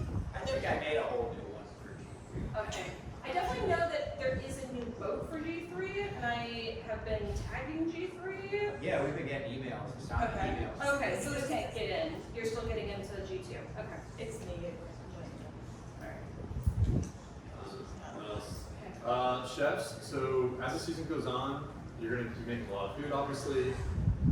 Keep in mind to always send me new food photos. Brokers love seeing fresh food photos. Another way for me to shout you guys out. I mean, I don't want to guest service is number one, obviously, but you really make a nice plate of food, get a shot of it, shoot it over to me. I'll look at the brochures, and we just want to keep things fluid, not stagnant. So. Yes, Steph. That's a leading question. Yeah. Why do brokers book crew and not boats? Because a Lagoon 450 is a Lagoon 450. I mean, like, generally, there's certain, I mean, clearly sometimes the boat does matter. But boats that are very similar to each other. It's really the personality of the crew and what the crew can offer that they want, and I also, when I'm doing internal bookings, I want to make sure matches up with the guest personality. So most of you, maybe not some of the newer crews, but a lot of you, I've asked you some questions about, do you like kids? Do you do nude charters? Do you allow smoking? Will you do quick turns? Will you yada yada yada? I have a big spreadsheet so that if I get a crew that has, it's a 10-pack and 8 of those are children, then I know what boat to even recommend and what boat not to recommend. Or if it is a nude charter, I'm gonna call Felicia first. Is their specialty? Things like that, or like, who likes fishing more, and like, you know, if I have a fishing charter. So throughout the season, we'll be having a lot of those conversations because we really do want to make sure personalities of guest and crew match so that everyone has a good time. And at the end of the week, you're lifelong friends, and off season, you're staying at their cabin, and you know, all that fun stuff. Yep. All right, so a couple more things. Sorry, just about you. No, I love it. More leading question. Yeah. If something does go wrong on the boat, once you've added 2 people to the broker communication, and what are some best practices for the crew? Yeah, I'm really sad that the Ventana crew left. This would be a perfect time to bring them up. So yeah, things sometimes occasionally will go sideways. It depends on the severity of the situation. As we kind of talked about earlier with Eric, I mean, if someone's going to the hospital, let us know. If it's just like a mechanical issue, I mean, also let us know. But we really need to make sure that we are looping us in. I or Steve will loop the broker in, because the broker needs to know immediately so that he can kind of, he or she can handle it from their situation. And also, you know, we want to be honest with the guests, but we also want to keep a good positive outlook with the guest. You don't want to be kicking and throwing stuff and cussing and, like earlier, this boat is a piece of crap, and you know, I was set up for failure, and like, you still need to keep a good demeanor and, you know, explain what's going on and that we're working on it, you know, and is that kind of what you were asking? Yeah. I was like, do you want to add to that? Because, you know, we need to keep the brokers in the loop. Yeah. Good, the bad, like. Yeah. We will fight the battle in the back, but keep the brokers need to know what's going on. It's their customers that come. Yeah. And in general, if you have issues with the guest, we also need to let the brokers know. So if your guests are drinking too much, or they're fighting with each other, or you know, it's clear that they're not having a good time for whatever reason, they got a huge fight at the airport on the way in, it has nothing to even do with you. We need to know, so we can let the broker know so that they can call the guest from their end and try to figure out what's going on. It's just all about communication, about everything, like you said, good, bad, and the ugly. Even if we think something might be in the direction of going wrong, let us know before it's too late so that we can be proactive and try to get ahead of a potential situation. So you were kind of saying something about like issues, like maybe with the boat or something like that coming up, and like that you should let the broker know, like there's something going on with the No, boat? let me or Steve Oh, know so we sorry. can let the Yeah. broker know. But so, like, can you give me an example, or I mean, like a head that's like a mercer that's bad and we're working on it, or like? yeah. I mean, hopefully the maintenance team will let me know, but they're really busy and they might be working on it. But yeah, I mean, anything. If it's an air conditioning issue, if it's, you know, an issue with the head or a sail or, you know, whatever. If it's something super tiny that you can fix in like 5 minutes, I'd like to know. But if it's gonna cause the guests discomfort, let us know so that we can be aware. You know, and then you will let the broker Yeah, know, just know right? that none of us want to be blindsided. You know, the worst thing to happen is at the end of the week, Phil gets a review, and the review says we had no air conditioning all week, and everybody has no idea. And I'm like, did you know? Did you know? And like, nobody knows because the crew didn't tell anybody that they had no AC all week. And then everyone's blindsided, and we're like, what happened? Do you guys have a WhatsApp Yes. text thing for that? Yeah. So we can just throw you a text when that happens? I was like, The question was, do you have a WhatsApp? The answer is yes. For any directions the rest of that sentence was gonna go, yes. All right. I don't know if you know, but I'm pretty new here. Yeah, So I made contact last week. So it's like a little inside joke. Yeah, there's a WhatsApp for everything. Okay, cool. So you'll have a WhatsApp directly with me and Steve for bookings. You'll have a WhatsApp with the whole PYM team for just like random questions that you're not sure who will answer it. You'll have a WhatsApp with your maintenance team. You'll have a WhatsApp with your accounting team. You'll have a WhatsApp, I don't even know, with your, if you're going BVI, with your BVI people. And then of course there's big group WhatsApps also, the PYM fan, the PYM office, the chef WhatsApp, the captain WhatsApp. I'm sure I'm missing some. So if we have a maintenance issue, message you guys, message the maintenance You would people, message your message the maintenance office people. No, your maintenance group. But you too.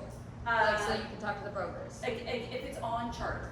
Oh, if it's on charter. Yeah, if it, or like right before, or if it's like a charter buster, or it's on charter, then I should know. If you don't have a charter for 6 weeks, and okay, so if it affects the charter, yeah, get a hold of you. Yeah. Okay, exactly. Yeah.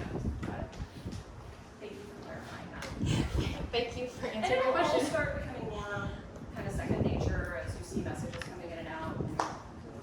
So you find out one of your guests has drugs. Ooh, drugs, yes. Thank you. Who do you call? Eric.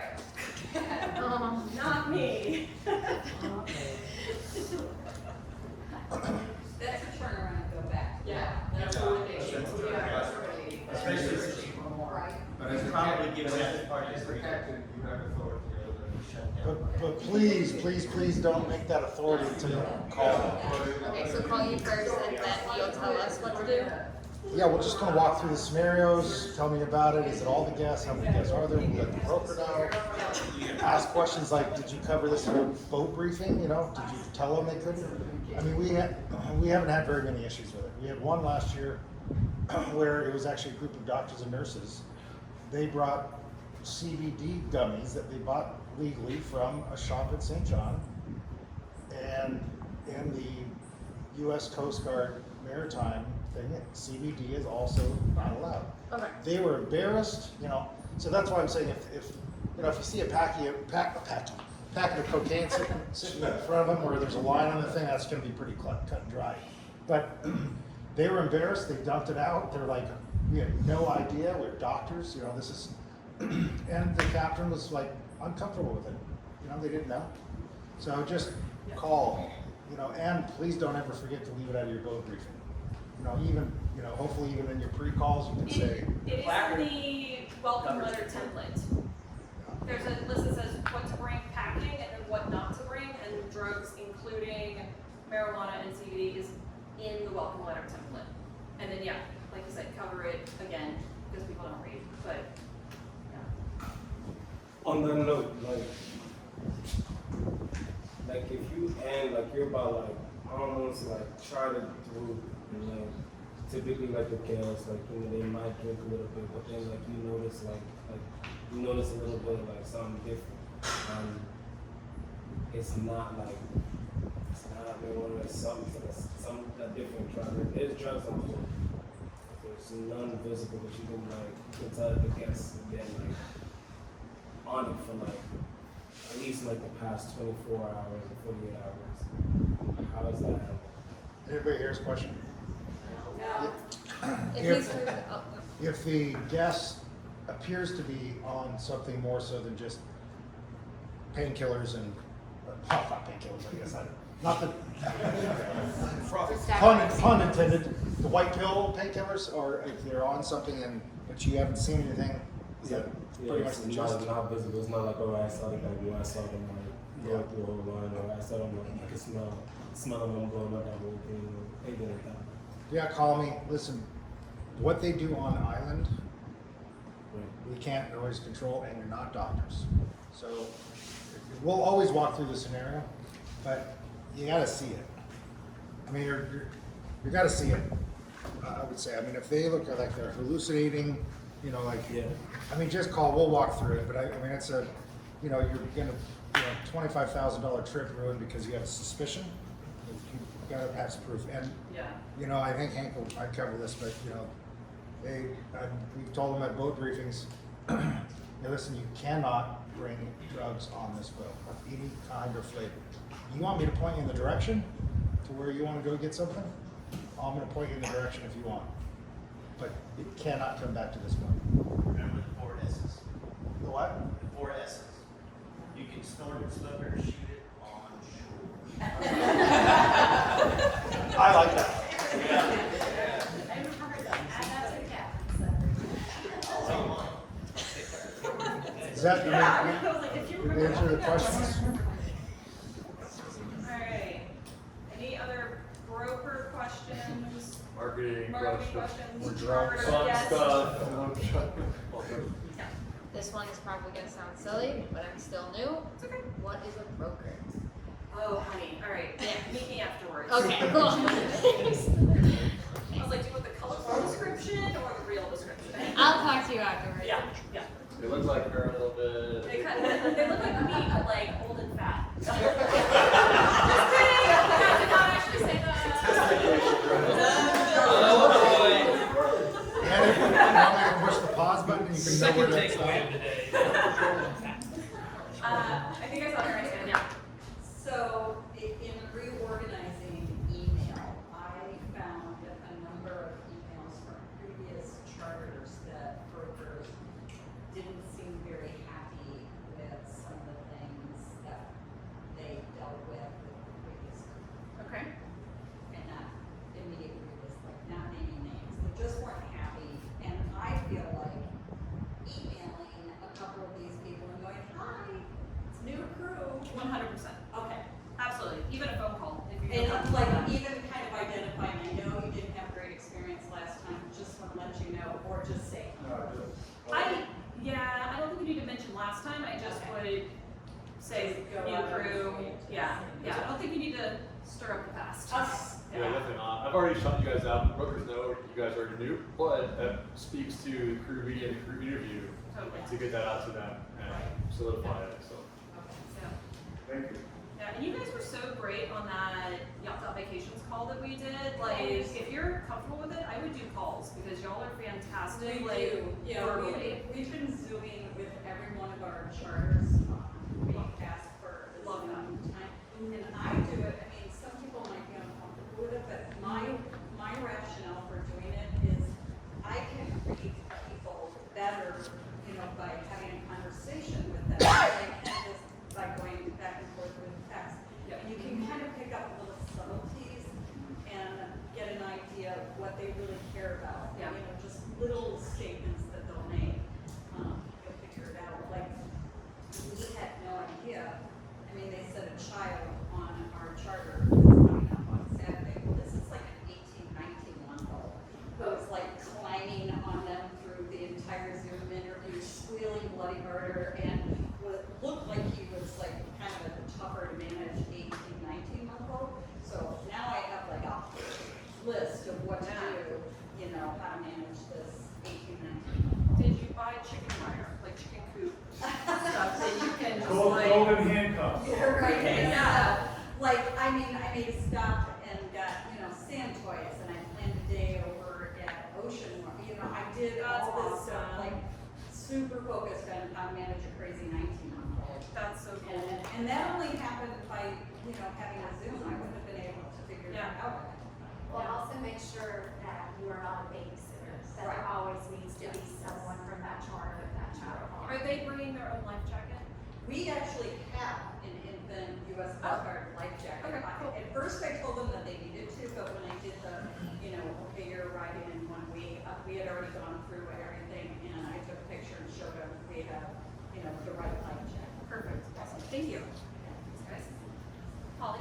We've also been doing Zoom calls with our guests. I've never invited a broker to that. Brokers don't need to be on that like Zoom call. That's not something they want to be a part of. I was just kind of followed up with like a, hey, we had a call, so we did. Exactly. That's fine. Yep. I would let them know when the call's scheduled for. They do not need to be part of the call. And then afterwards, hey, the call went really great. Your clients are super cool, and we can't wait to have them on board. And you don't even need to go into any more detail on that unless you feel like it's necessary. I have a question about the kid. Is there netting optional? We'll split that up. For a cost, and the cost would be passed to the compliant. So it is an option. It's not cheap, and it's a pain in the ass. We really try not to do it, but it is an option if we need to do it. And there's netting in the office? No, we would have to receive. We don't give many children that age. Yeah, we don't have it in the office. We would have to go buy it, or rent it, or however we would get it. Yeah. And yeah, just again, if I haven't gotten with you, it is absolutely okay for you to say we will not take kids under the age of whatever your age limit is. Don't say 18. I mean,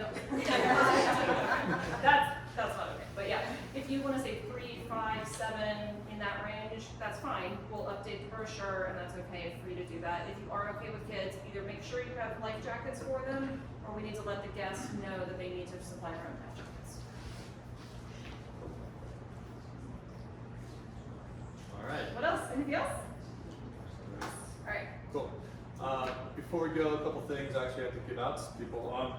Real quick, you guys, I'm sure most of you have picked this up from the table over there.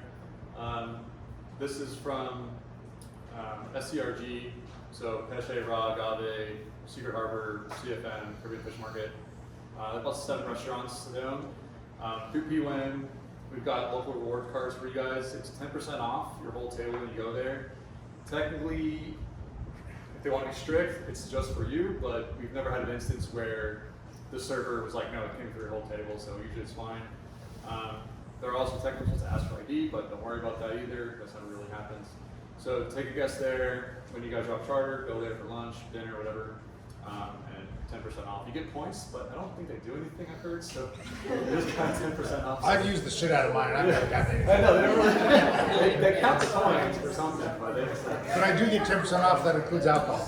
yeah, it includes alcohol. So it's really laid back. SCRG company is really chill, so. It's part of it. We have one for them. Yes, yeah, for you too. I didn't have, there's no logo, so it's not all pretty like Rumba's. Oh, okay. But it's Yeah, okay. we'll get you one. Not very cool. Only you.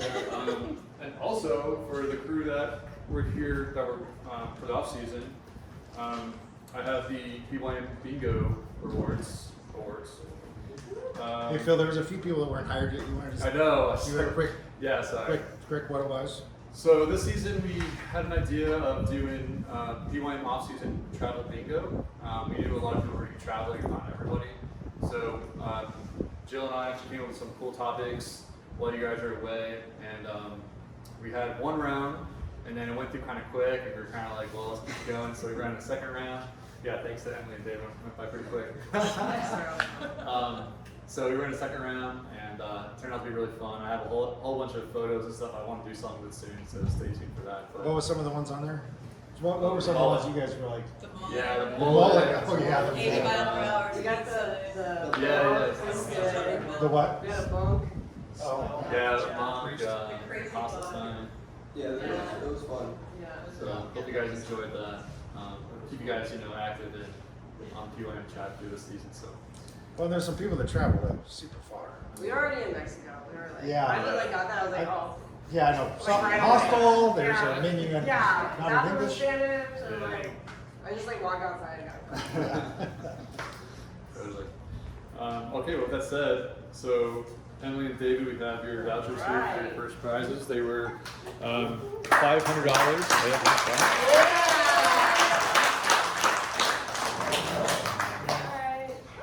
So first prize was $500 towards their in-season travel time off, travel credit, and then the second one was a $100 voucher to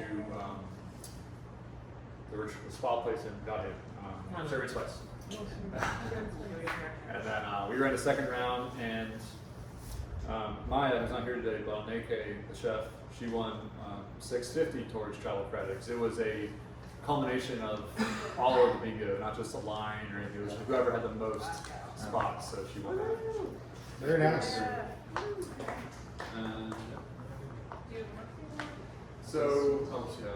We also we gave a marketing award out for who was the most active on socials last season. Nick and Amy from Let's Play 2 took first place, but they're not here right now, so kind of no excitement there. But they did a great job. Like almost 150 posts for the whole season, so quite a few per month. So they did a great job. And now Kyle, the kid, and Stacy are on their boat, so you can see their old history posts on Facebook. So you got a legacy, but it's a great job. And then I did a broker relation prize. Unfortunately, they're not here either, but it goes to Sergio, and Brittany, who were on Valhalla last season, Ocean Vibes this season. So if you do have any questions or you want any advice on really great broker emails, broker phone calls, they actually do the website also. They just really put themselves out there a ton. They would be great mentors for the newer crews to reach out to and kind of see what they've done and ask them for some advice. Sergio, Dean, and Brittany. Direct contacts. Yep. Probably Dean and Brittany, probably. Although, yeah. Yeah. Dean's got some really great food photos too, so chefs that want to look at some really, she does really nice staging with her food and like lighting and stuff. Like she's got really good. And Brittany's actually a photographer, so that's part of that really Well, helps. that's not fair. Well, it is if you want to invite Brittany out to dinner and say, hey, can we stop back at the boat? I got a couple of, make you dinner on the boat. Yeah. Snap a few In that case, I'm also available. All right. Awesome. I think that's it for the Phil and Jill show. Yeah. All right. Thanks, guys. I believe we have a mock captain/chef briefing on cruise quarters still from last year, correct? Yep. And then everybody that's on my boat tomorrow for the booze, I mean the training cruise. Just kidding. It will be. I'll go over that with you on that, and then there are copies of that on crew quarters as well. And it covers that. I mean, I still, I know most of it by heart, but I still take the sheet out and do the checklist and go through it, because if you do that, set expectations in the very beginning, man, the charter goes by, it's so much smoother. Can I just ask, I tried to print it out, but I don't know where Phil is. The charter briefing that's on crew quarters is not printable? The charter briefing? Printable. My first thought is that there is a download link for the PDF if it needs to be printable, but if not, I can make it real quick. I think it'd be good, because I agree with Hank, I mean, he's got it memorized maybe, but having that checklist there just to make sure, you miss something, that's when that's when it's gonna happen. Right? As soon as you forget to mention. I mean, everybody knows Coast Guard rules. We got on a commercial vessel, we got to share where the life jackets are, man overboard, evacuation, fire extinguishers, and all that. But then you keep on going. If you have to pick up at the fuel dock like we're doing tomorrow, I'm going to go over and say, hey, the life jackets are here, here, here, here, and this is the safety stuff real quick. And then when we get out to a mooring ball, and then I'll go over the rest of it. And I'm going to treat you just like I would if guests were on board, the same exact way. So then you go through everything else, because it's going to solve so many of your problems. How do you turn on the air conditioning? When can we have air conditioning on during the day? And then, hey, can I smoke some weed? All that, I mean, everything. But you look at it, once again, look at it in cruise quarters, the way I'll do it tomorrow. You have fun with it, because right now, they're looking at you and your chef, and they're all around the table, and they're sitting here wondering what the hell is up with this guy. The girls are going, man, he's kind of cute. I wonder how he's in the sack. Or, you know what I mean? I'm serious. People are like looking at you like, what, and it's like Charlie Brown's teacher talking, blah, blah, blah, blah. So you exercise some of these training tactics, you're able to say, hey, the life jackets are right underneath this paradise sign. Eric, where are those life jackets? Can I smoke some weed? Yeah, see? Underneath the paradise sign. Underneath the paradise sign. So the next person that you ask, now you got their attention. Okay? So how long do we hit the button on the heads to flush your poopy down? And then they're all listening.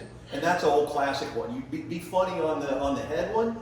And I guarantee, they'll listen and make sure they're listening to that one, and you won't have backed up heads. I've had maybe 4 in my time, and so it's not that bad. And he backed them all up himself. What? It was never a guest, it was always you. No.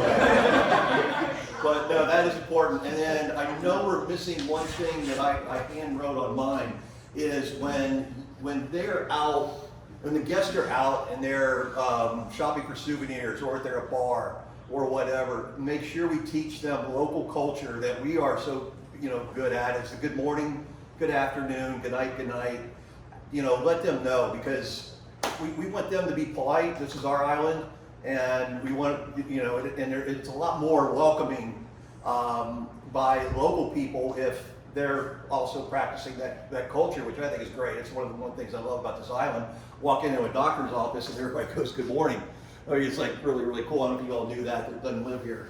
But as soon as you cross the threshold of the door, like everybody can say good morning and everybody can say good morning back to you. And it's kind of, there's extra little things that you can tell them during that captain briefing. It's really, really cool. And then I'll pass it off to Brenda, and then Brenda has her part. Then we find out who's the early risers. Oh, you get up at 5 because you're a stockbroker, everybody's up at 8. Well, you know what? We're not going to get up at 4 to make your coffee. We're going to have it in a nice thermos, just ready for you with your name P touched on it. See how we're solving problems before they come up on that? So, it'll enhance your charter. You'll have a blast at it. Get really good at it, and it'll be fun. Another thing on preference sheets that I've added to my personal preference sheet that's been one of those charter enhancers is, like, most people we get are from like Texas, Carolina, Ohio, so on and so forth, and they're all like big into college sports and NFL and baseball. Let them say, hey, bring your favorite flag with you, and we'll shine it up high. And they really, really like that. And because a lot of people all of a sudden come over and say, hey, like I got my Bengal flag up from Cincinnati, and I always find people from Cincinnati, hey, what's up? And we actually went viral when the Bearcats made, we went to the Cotton Bowl last year. And my boat was on that mooring ball right by the ferry terminal, and said, there's even Bearcat fans here in St. Thomas. And it hit the alumni, it hit everything, and had our boat on it and all that. It was really cool. So that is one big one. The other one is music. Everybody is doing this vacation as an emotional piece. They want to get away from everything. And you got to use that music piece as a big benefit to yourself, because it's an emotional buy when they buy a vacation, and music is all about emotions. Everybody here, I'm sure, is into their own music. I know you are. We went to KISS. 4 of us went to KISS for our first concert. So everybody's into the music.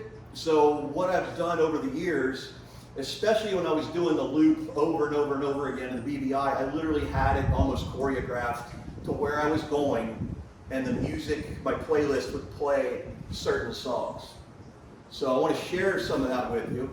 I think I'm hooked up, and I'll tell you what I do in these particular songs. Now I have a wired remote at the helm, and I put 2 wakeboard speakers up on the mast. So I do have a really good sound system going on, and it just enhances the trip big time. Let's see here. And then also, most of you get Fusion, I think. So Fusion's gotten really, really good with their app. You can control all your zones, you can control your music and do everything like that. And then also, let me just back up once. There's always the wise ass that wants to take control of the music on charter, which is great. Have at it. But they suck as DJs. They'll be dead air. They won't pay attention. They'll have a couple painkillers, and you are stuck back doing the whole music thing again. So let them know, if you're going to be DJ, just set the expectations. No dead air, just like on a radio station. So let's see how bad this is. So Old Blue Chair, bring tears to their eyes, right when they're going by Cinnamon Bay, because they talk about Kenny Chesney talks about Cinnamon Bay in this song. And then, if you're going to the BBIs, there's Somewhere in the Sun. Oh, I wish I was there tonight. On your Van Dyke, sipping on some Fox's Firewater rum. Bam, we're going there tomorrow. We're going there. Hank, are you sending these out?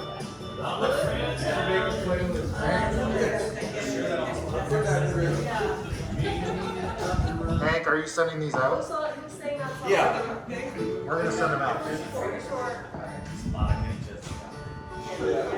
This is when you're leaving Yoast. You're leaving Yoast Van Dyke.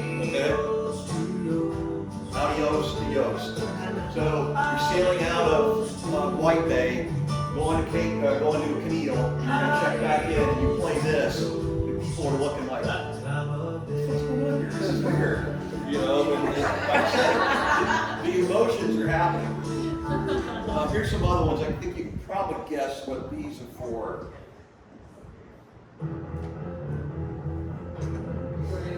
Steve, so the very first snorkel. The very first snorkel have this, and they go, oh, this is great. I go, well, I don't hear anything. What are you talking about? Everything's safe, everything's gonna be okay, right? You just get into it.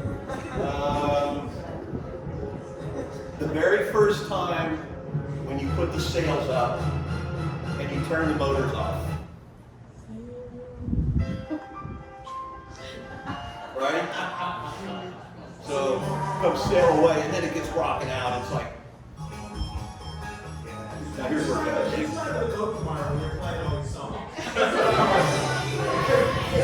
And then it's just rocking out.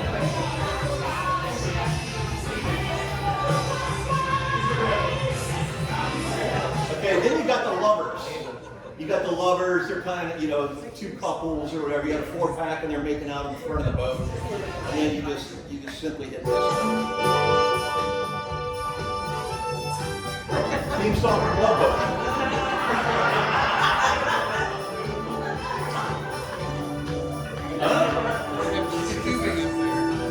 When you're doing that trip from Red Hook to Soper's Hole, you can't sail.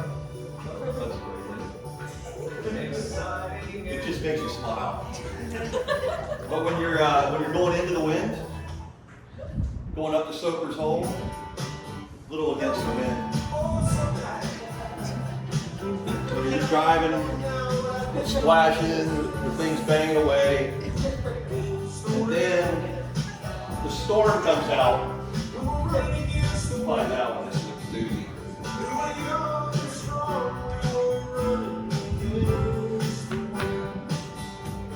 Gilligan's Island, but I can't find it.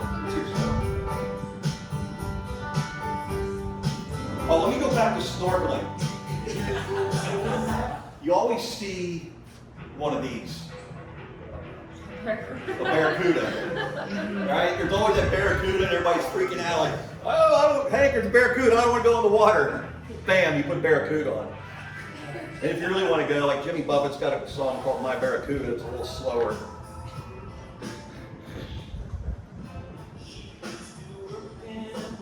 It's awesome. Anyway, at night a lot of people play cards, right? They play cards, euchre, maybe a little bit of gambling. On a warm summer's eve. Gambler. Train ride go. Gotta go with him. And I'm telling you, you play this stuff during the time. Some people will notice it, then all of a sudden they're going to go, what was that? What was that? And he began to speak. He said, son, I made a life. Then it starts raining. And rain, I have an entire rain package. And I'll do these really, really quick. But Vanilli, blame it on the rain. It's just starting raining, right?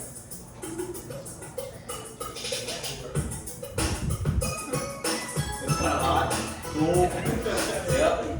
All right, and then this one's just a classic. They keep falling, but there's one thing. Everybody, the blues they send to. Little Eddie Rabbit, I love the rainy night. Oh yeah. And then this classic from Tina Turner. She gets pissed off.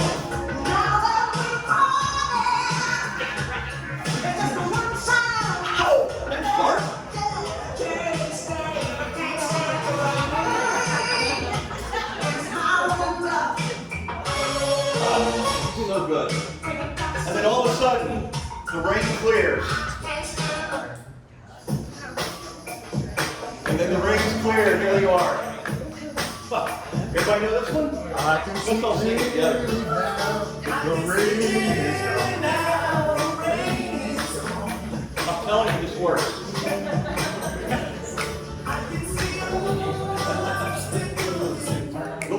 Very nice. The wise ass that's up on the front doing this. Celine Dion from Titanic. Right? And you do that, you cue it up.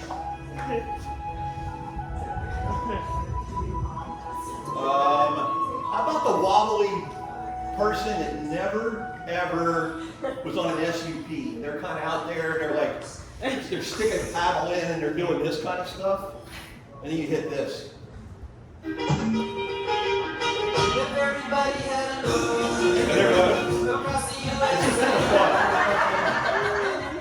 And And then what you can do while you're doing all this, get all this stuff on film. You take a ton of pictures, like just picture, phone, go into Apple the night before you go to bed, put together like a quick film show, a slideshow, and then show all this stuff, and then you can actually put a lot of the music to the background. The one that I love to put on the background is this one. These Are the Days, 10,000 Maniacs. You know it? Am I too old? You know this one? See, now they're watching this whole thing go, and they're starting to cry. They're starting to cry, I guarantee it. And here's the one right before the old man gets the checkbook out and writes the tip. This is Jerry Jeff Walker, cowboy boots and bathing suits. Just take this in. I played this for Jill for the first time and she was in freaking tears.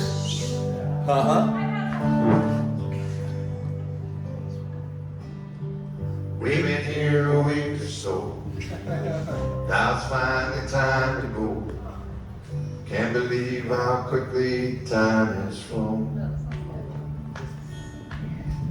Packing up my bathing suits, getting out the cowboy boots. That's a sign we must be going home. Tears running. Time to slide. It's a part of the time. Made a lot of friends, we made for a while. Anyway, but it's got like other, it just keeps going. Try to do it at breakfast, cue it up, like, hey, everybody, just listen to the words of this song, kind of maybe sit down with them during breakfast, and you get to know the song a little bit, look at everybody, and... Even EJ played that. Last breakfast, so they obviously got it from you. Oh, really? And then we do it Mark said it was his favorite dinner, maybe even the best one of his life. 3 minutes.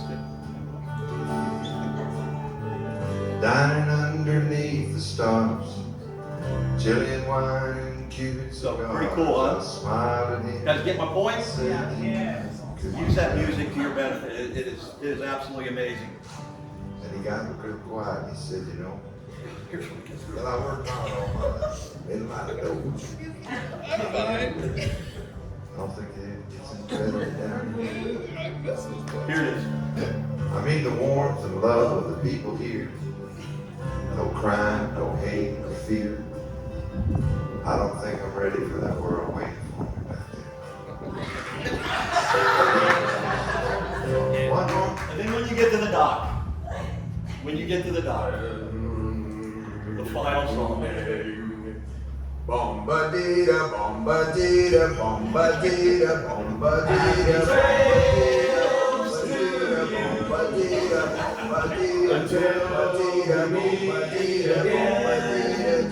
Happy trails to you.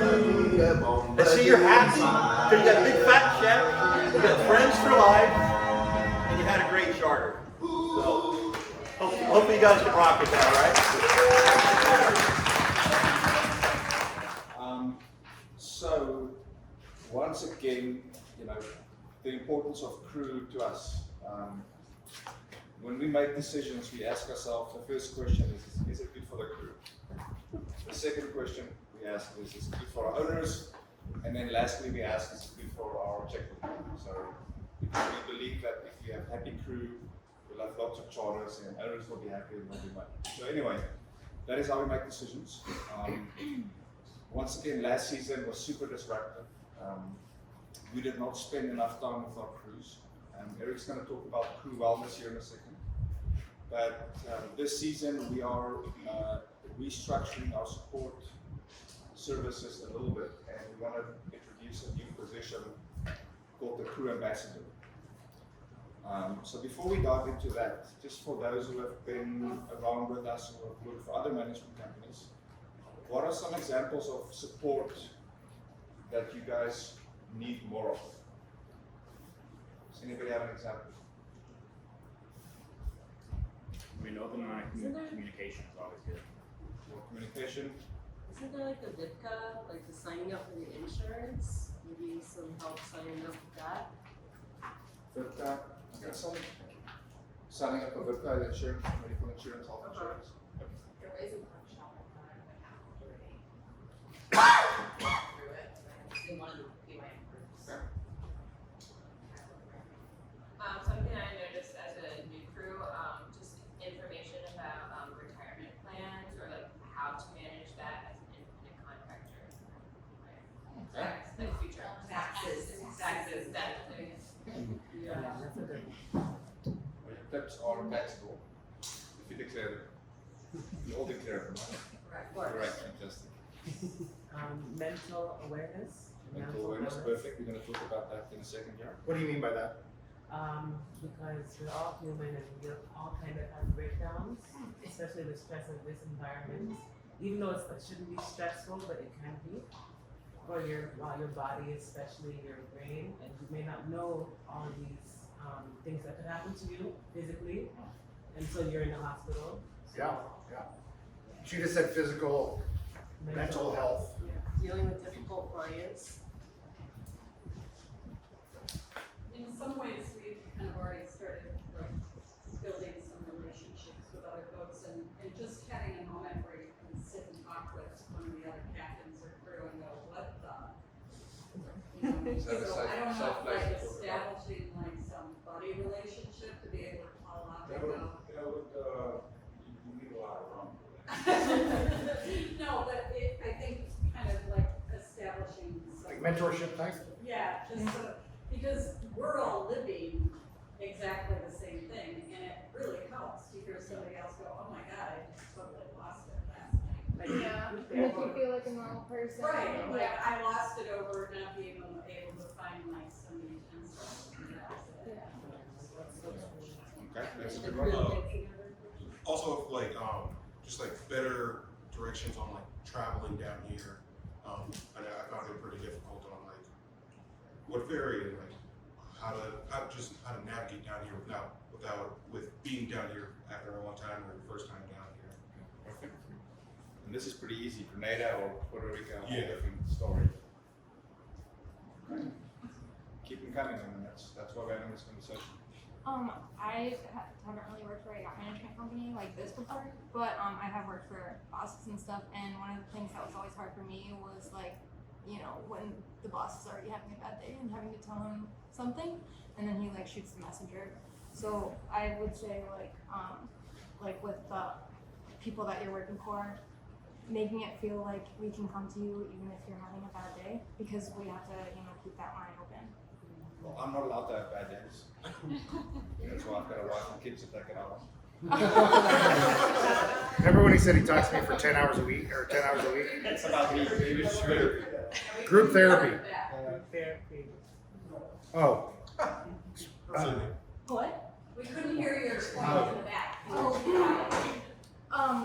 I worked for bosses in the past who like they can't handle their own emotions, and then they'll take it out on you when you have something bad to relate to them. Like if they're already having a bad day, they'll kind of shoot a messenger, and that can really break down like the line of communication. It makes you feel like, oh, this thing is happening, but I can't actually tell them because they're already having a bad day, and that kind of just like, you know, like you might have been building something and it just kind of slowly starts to crumble because of that. So.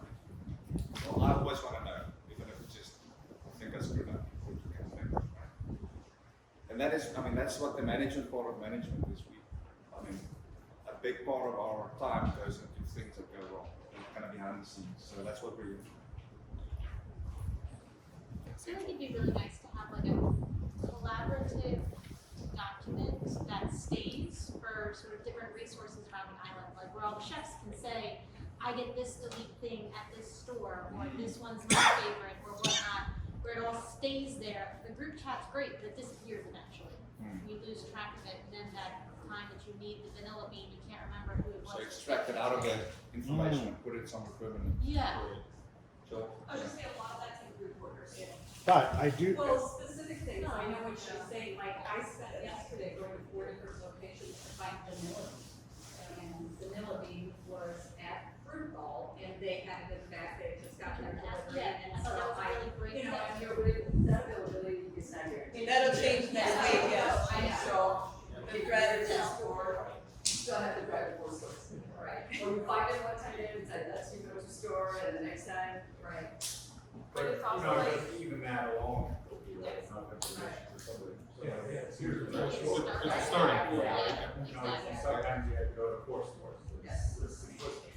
Yes, but some things are pretty static. We can get 3/4. Tim? I would say like kind of the definition between what's our responsibility, what's Paradise's responsibility, who's hiring the third party, just to make it a little more clear as to what. Was that, for example, maintenance? Yeah, I think I've been told, we hire them, no, we hire them. And it's just like, all right, now I know what's coming, because neither of us are hired. It's, and like, who establishes that communication? It's me. Well, like a boarding orientation, I think would be ideal. You know, describing what our position is versus what somebody on the outside, you know, coming in would be doing for us. So, I mean, we knew there were a lot of maintenance things in that, and there was like an overwhelming stuff for the maintenance crew, and we understood totally. But it took 2 weeks to figure out how to flip one switch on our board so that we would have fans to sleep with at night. You know, and that was. and we understand the situation. Right. You know, but for newcomers, that had to be early, that were, you know, and that's, yeah. Yeah, I think for specific items, probably, try to get like groups together, or like almost like a little, like maybe going along what you're saying, it's like. Well, field trip on your boat. Like, yeah, or just kind of the intricacies, but I think you'll, everyone knows. But yeah, I get what you're saying. I mean, it's amazing how like the layering of all those little details can just create so much stress. And if there's a way, I mean, now we've already, you know, we've gotten to that operating station. I think that was part of our test. Yeah. It almost felt like a test with your kids. You can't handle it yourself. Promise it was not. Just sort of along with that, we were actually talking about this yesterday, is like when I do deliveries for a boat, the first thing I ask for is the survey. A survey, you can look at a survey of a boat and you know what systems you have, you know what it looked like when the surveyor went through, and you have some red flag stuff that she's like, okay, there's 5 things on this list that the survey saw, and like, I'm gonna have to pay attention to that, that's where I'm gonna go first. So that like just sort of, I know like the maintenance guys will be like, well, look in your manual. My manual is mostly in French, and it includes 5 different models, and is really, really not helpful. But like if I just had a survey, I could go down the list and just be like, oh, that's where it is. Oh, water maker. No wonder it doesn't work. There isn't one. Or even the list that Peter came in with, if we could have that list and we could go through and like check off what we know and don't know. Is that from your I boat? do give Steve credit, he did give me that. Oh, he did? Before he came through, but I read through it today. And I think someone else mentioned this, health insurance. It's available through VIPCA. I highly encourage you to get it. I know not everyone believes that they need it because, you know, well, we're Americans, we just don't think shit's gonna happen to us. But I would encourage you because I know you don't, somebody told me I never go to the doctor. I'm like, probably times you probably should have, but you didn't have health insurance, so you didn't. But I would encourage you if you have questions about medical insurance. Who is our, yeah, Kimmy's on it. Any other crews here on our insurance, good insurance? Jill, Meg, Stacy, you guys are on it? So, okay, so what is one of our themes for this year? Crew wellness. Yeah, so I want to be your partner in that, whatever I can do, please, yes? Do we do gym? Do I look like I do gym?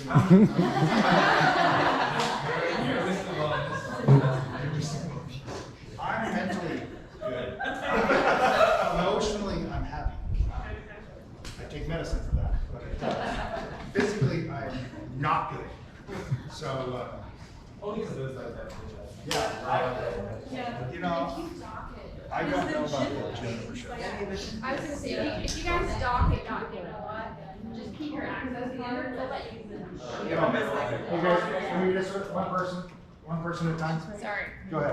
I was gonna say, if you dock at Yacht and grant a lot, just keep your access card for the year. They'll let you keep it. Just tell them they know you're coming and going all the time, and then you can use the gym there. And I know some of the local gyms do special either discounts or rates for crews because they know that you don't have a consistent schedule. Like I go to CrossFit and they work with crews to do like almost punch card type things so you can go when you have time. I also was going to share that ambient yoga down at Yacht Grand is really, really awesome. They give discounted group passes instead of monthly memberships as well. It's really awesome. Thank you guys so much. Let me know if there's anything I can do to help. Thank you.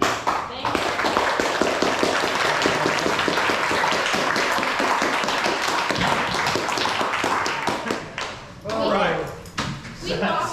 How much time? That was amazing. Oh, 15? Okay. I'm adding that to the list. Oh, yeah. One of the questions, well, yeah, sex ed.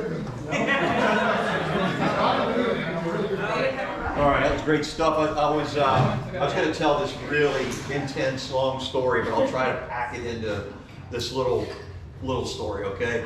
My worst charter ever. So I've done about 120 charters. You're going to get mostly good ones, but man, when they go bad, they go bad. You know, it doesn't happen very often, but I had this one, broker didn't quite communicate with me the right way. I think they knew. Had a woman come down the dock. It was 3 generational family. So grandma, grandpa, mom and dad, and their 2 kids from a broken home, 15 and 17. And here comes grandma walking down the dock, 300 pounds. And as she gets closer, she's got a trach tube sticking out of her neck. Never told me anything on the preference sheet, didn't know. All I'm sitting here thinking is she's very out of shape, and this woman is going to fall into the water, and it's got a basic pipe right down to her lungs where she's done. So I already started thinking, how am I going to do this? This is not going to be fun. And when she came on, I kind of said, well, what's going on here? Because yeah, don't worry about it. I'm going to stay on the boat. I might want to get off one time. Okay. So they get on the boat. The gangplank at P-Dock was like flexing as she was walking across. So I was a little scared about that, but her and Grandpa got on. And I was kind of wondering who ordered all the bourbon and wine. Well, guess who it was? It was Trach Tube Grandma and Grandpa. So they're alcoholics. And then I find out she's also diabetic. So very first day, I think it was a sleep aboard on the dock, they drank like fish.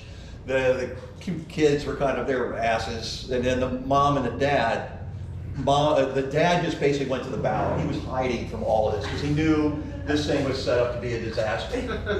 So in the morning, I wake up and I hear this unbelievable sound. And what I heard was this.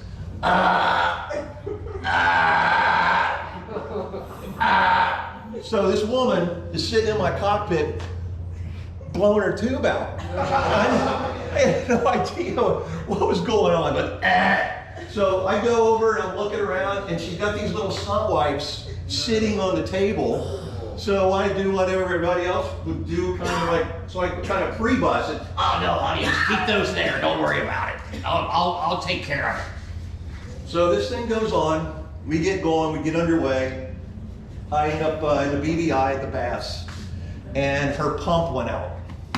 Her insulin pump.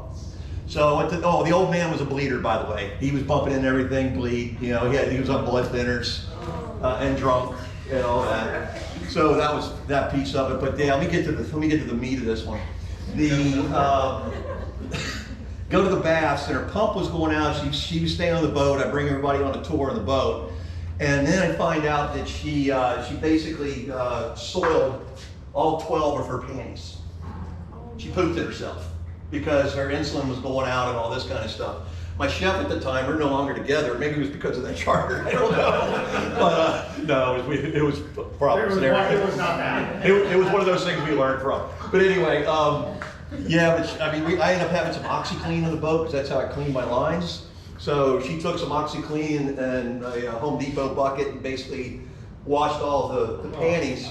I come back from the trip from the baths. And if you guys haven't been there, maybe or maybe not, but the baths is like a national park where everybody goes and all your peers are there. So here's Field of Magic, and she had all 12 granny panties up on the lifeline on starboard side as I'm coming by. And everybody, I mean, talking granny panties like this big, and it was just like one of those embarrassing moments. We go to the bitter end. She's getting worse now. She forgot to bring her backup insulin.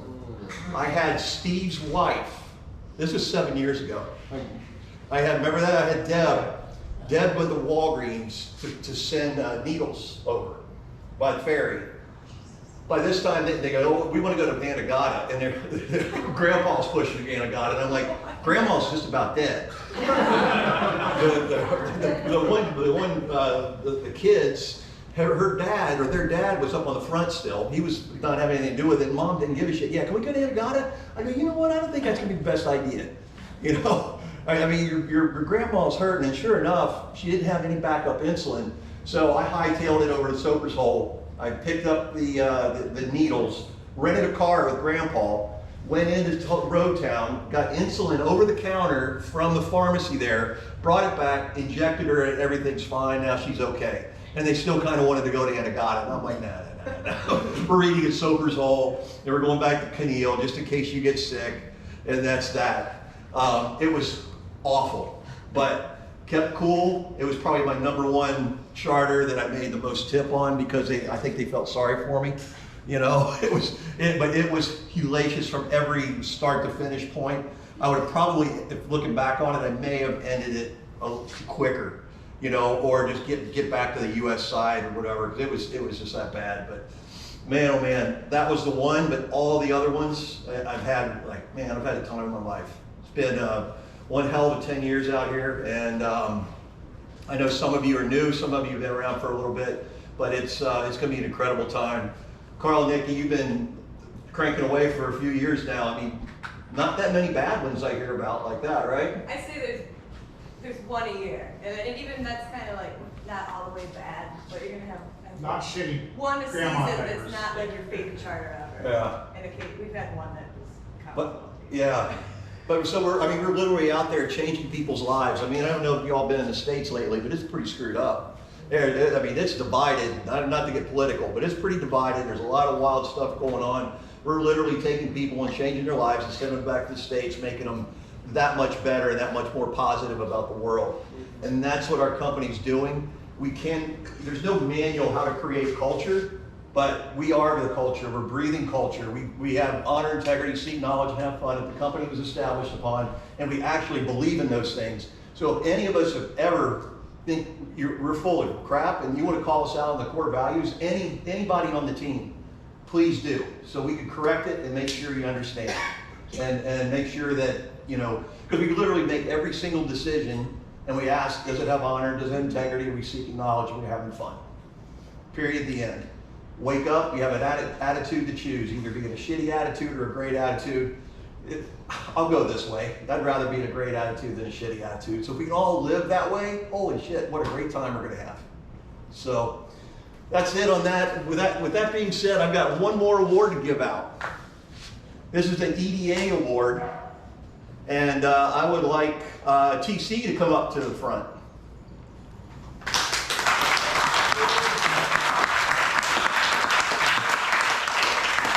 This guy throughout the year has been that other walking EDA like you wouldn't believe. I mean, the guy's been amazing. He's been through a ton. He just does a great job, great relationship with his owners, great relationship with the whole team, and he just keeps spreading love and helping everybody, no matter who they are. So love you, man. Appreciate it.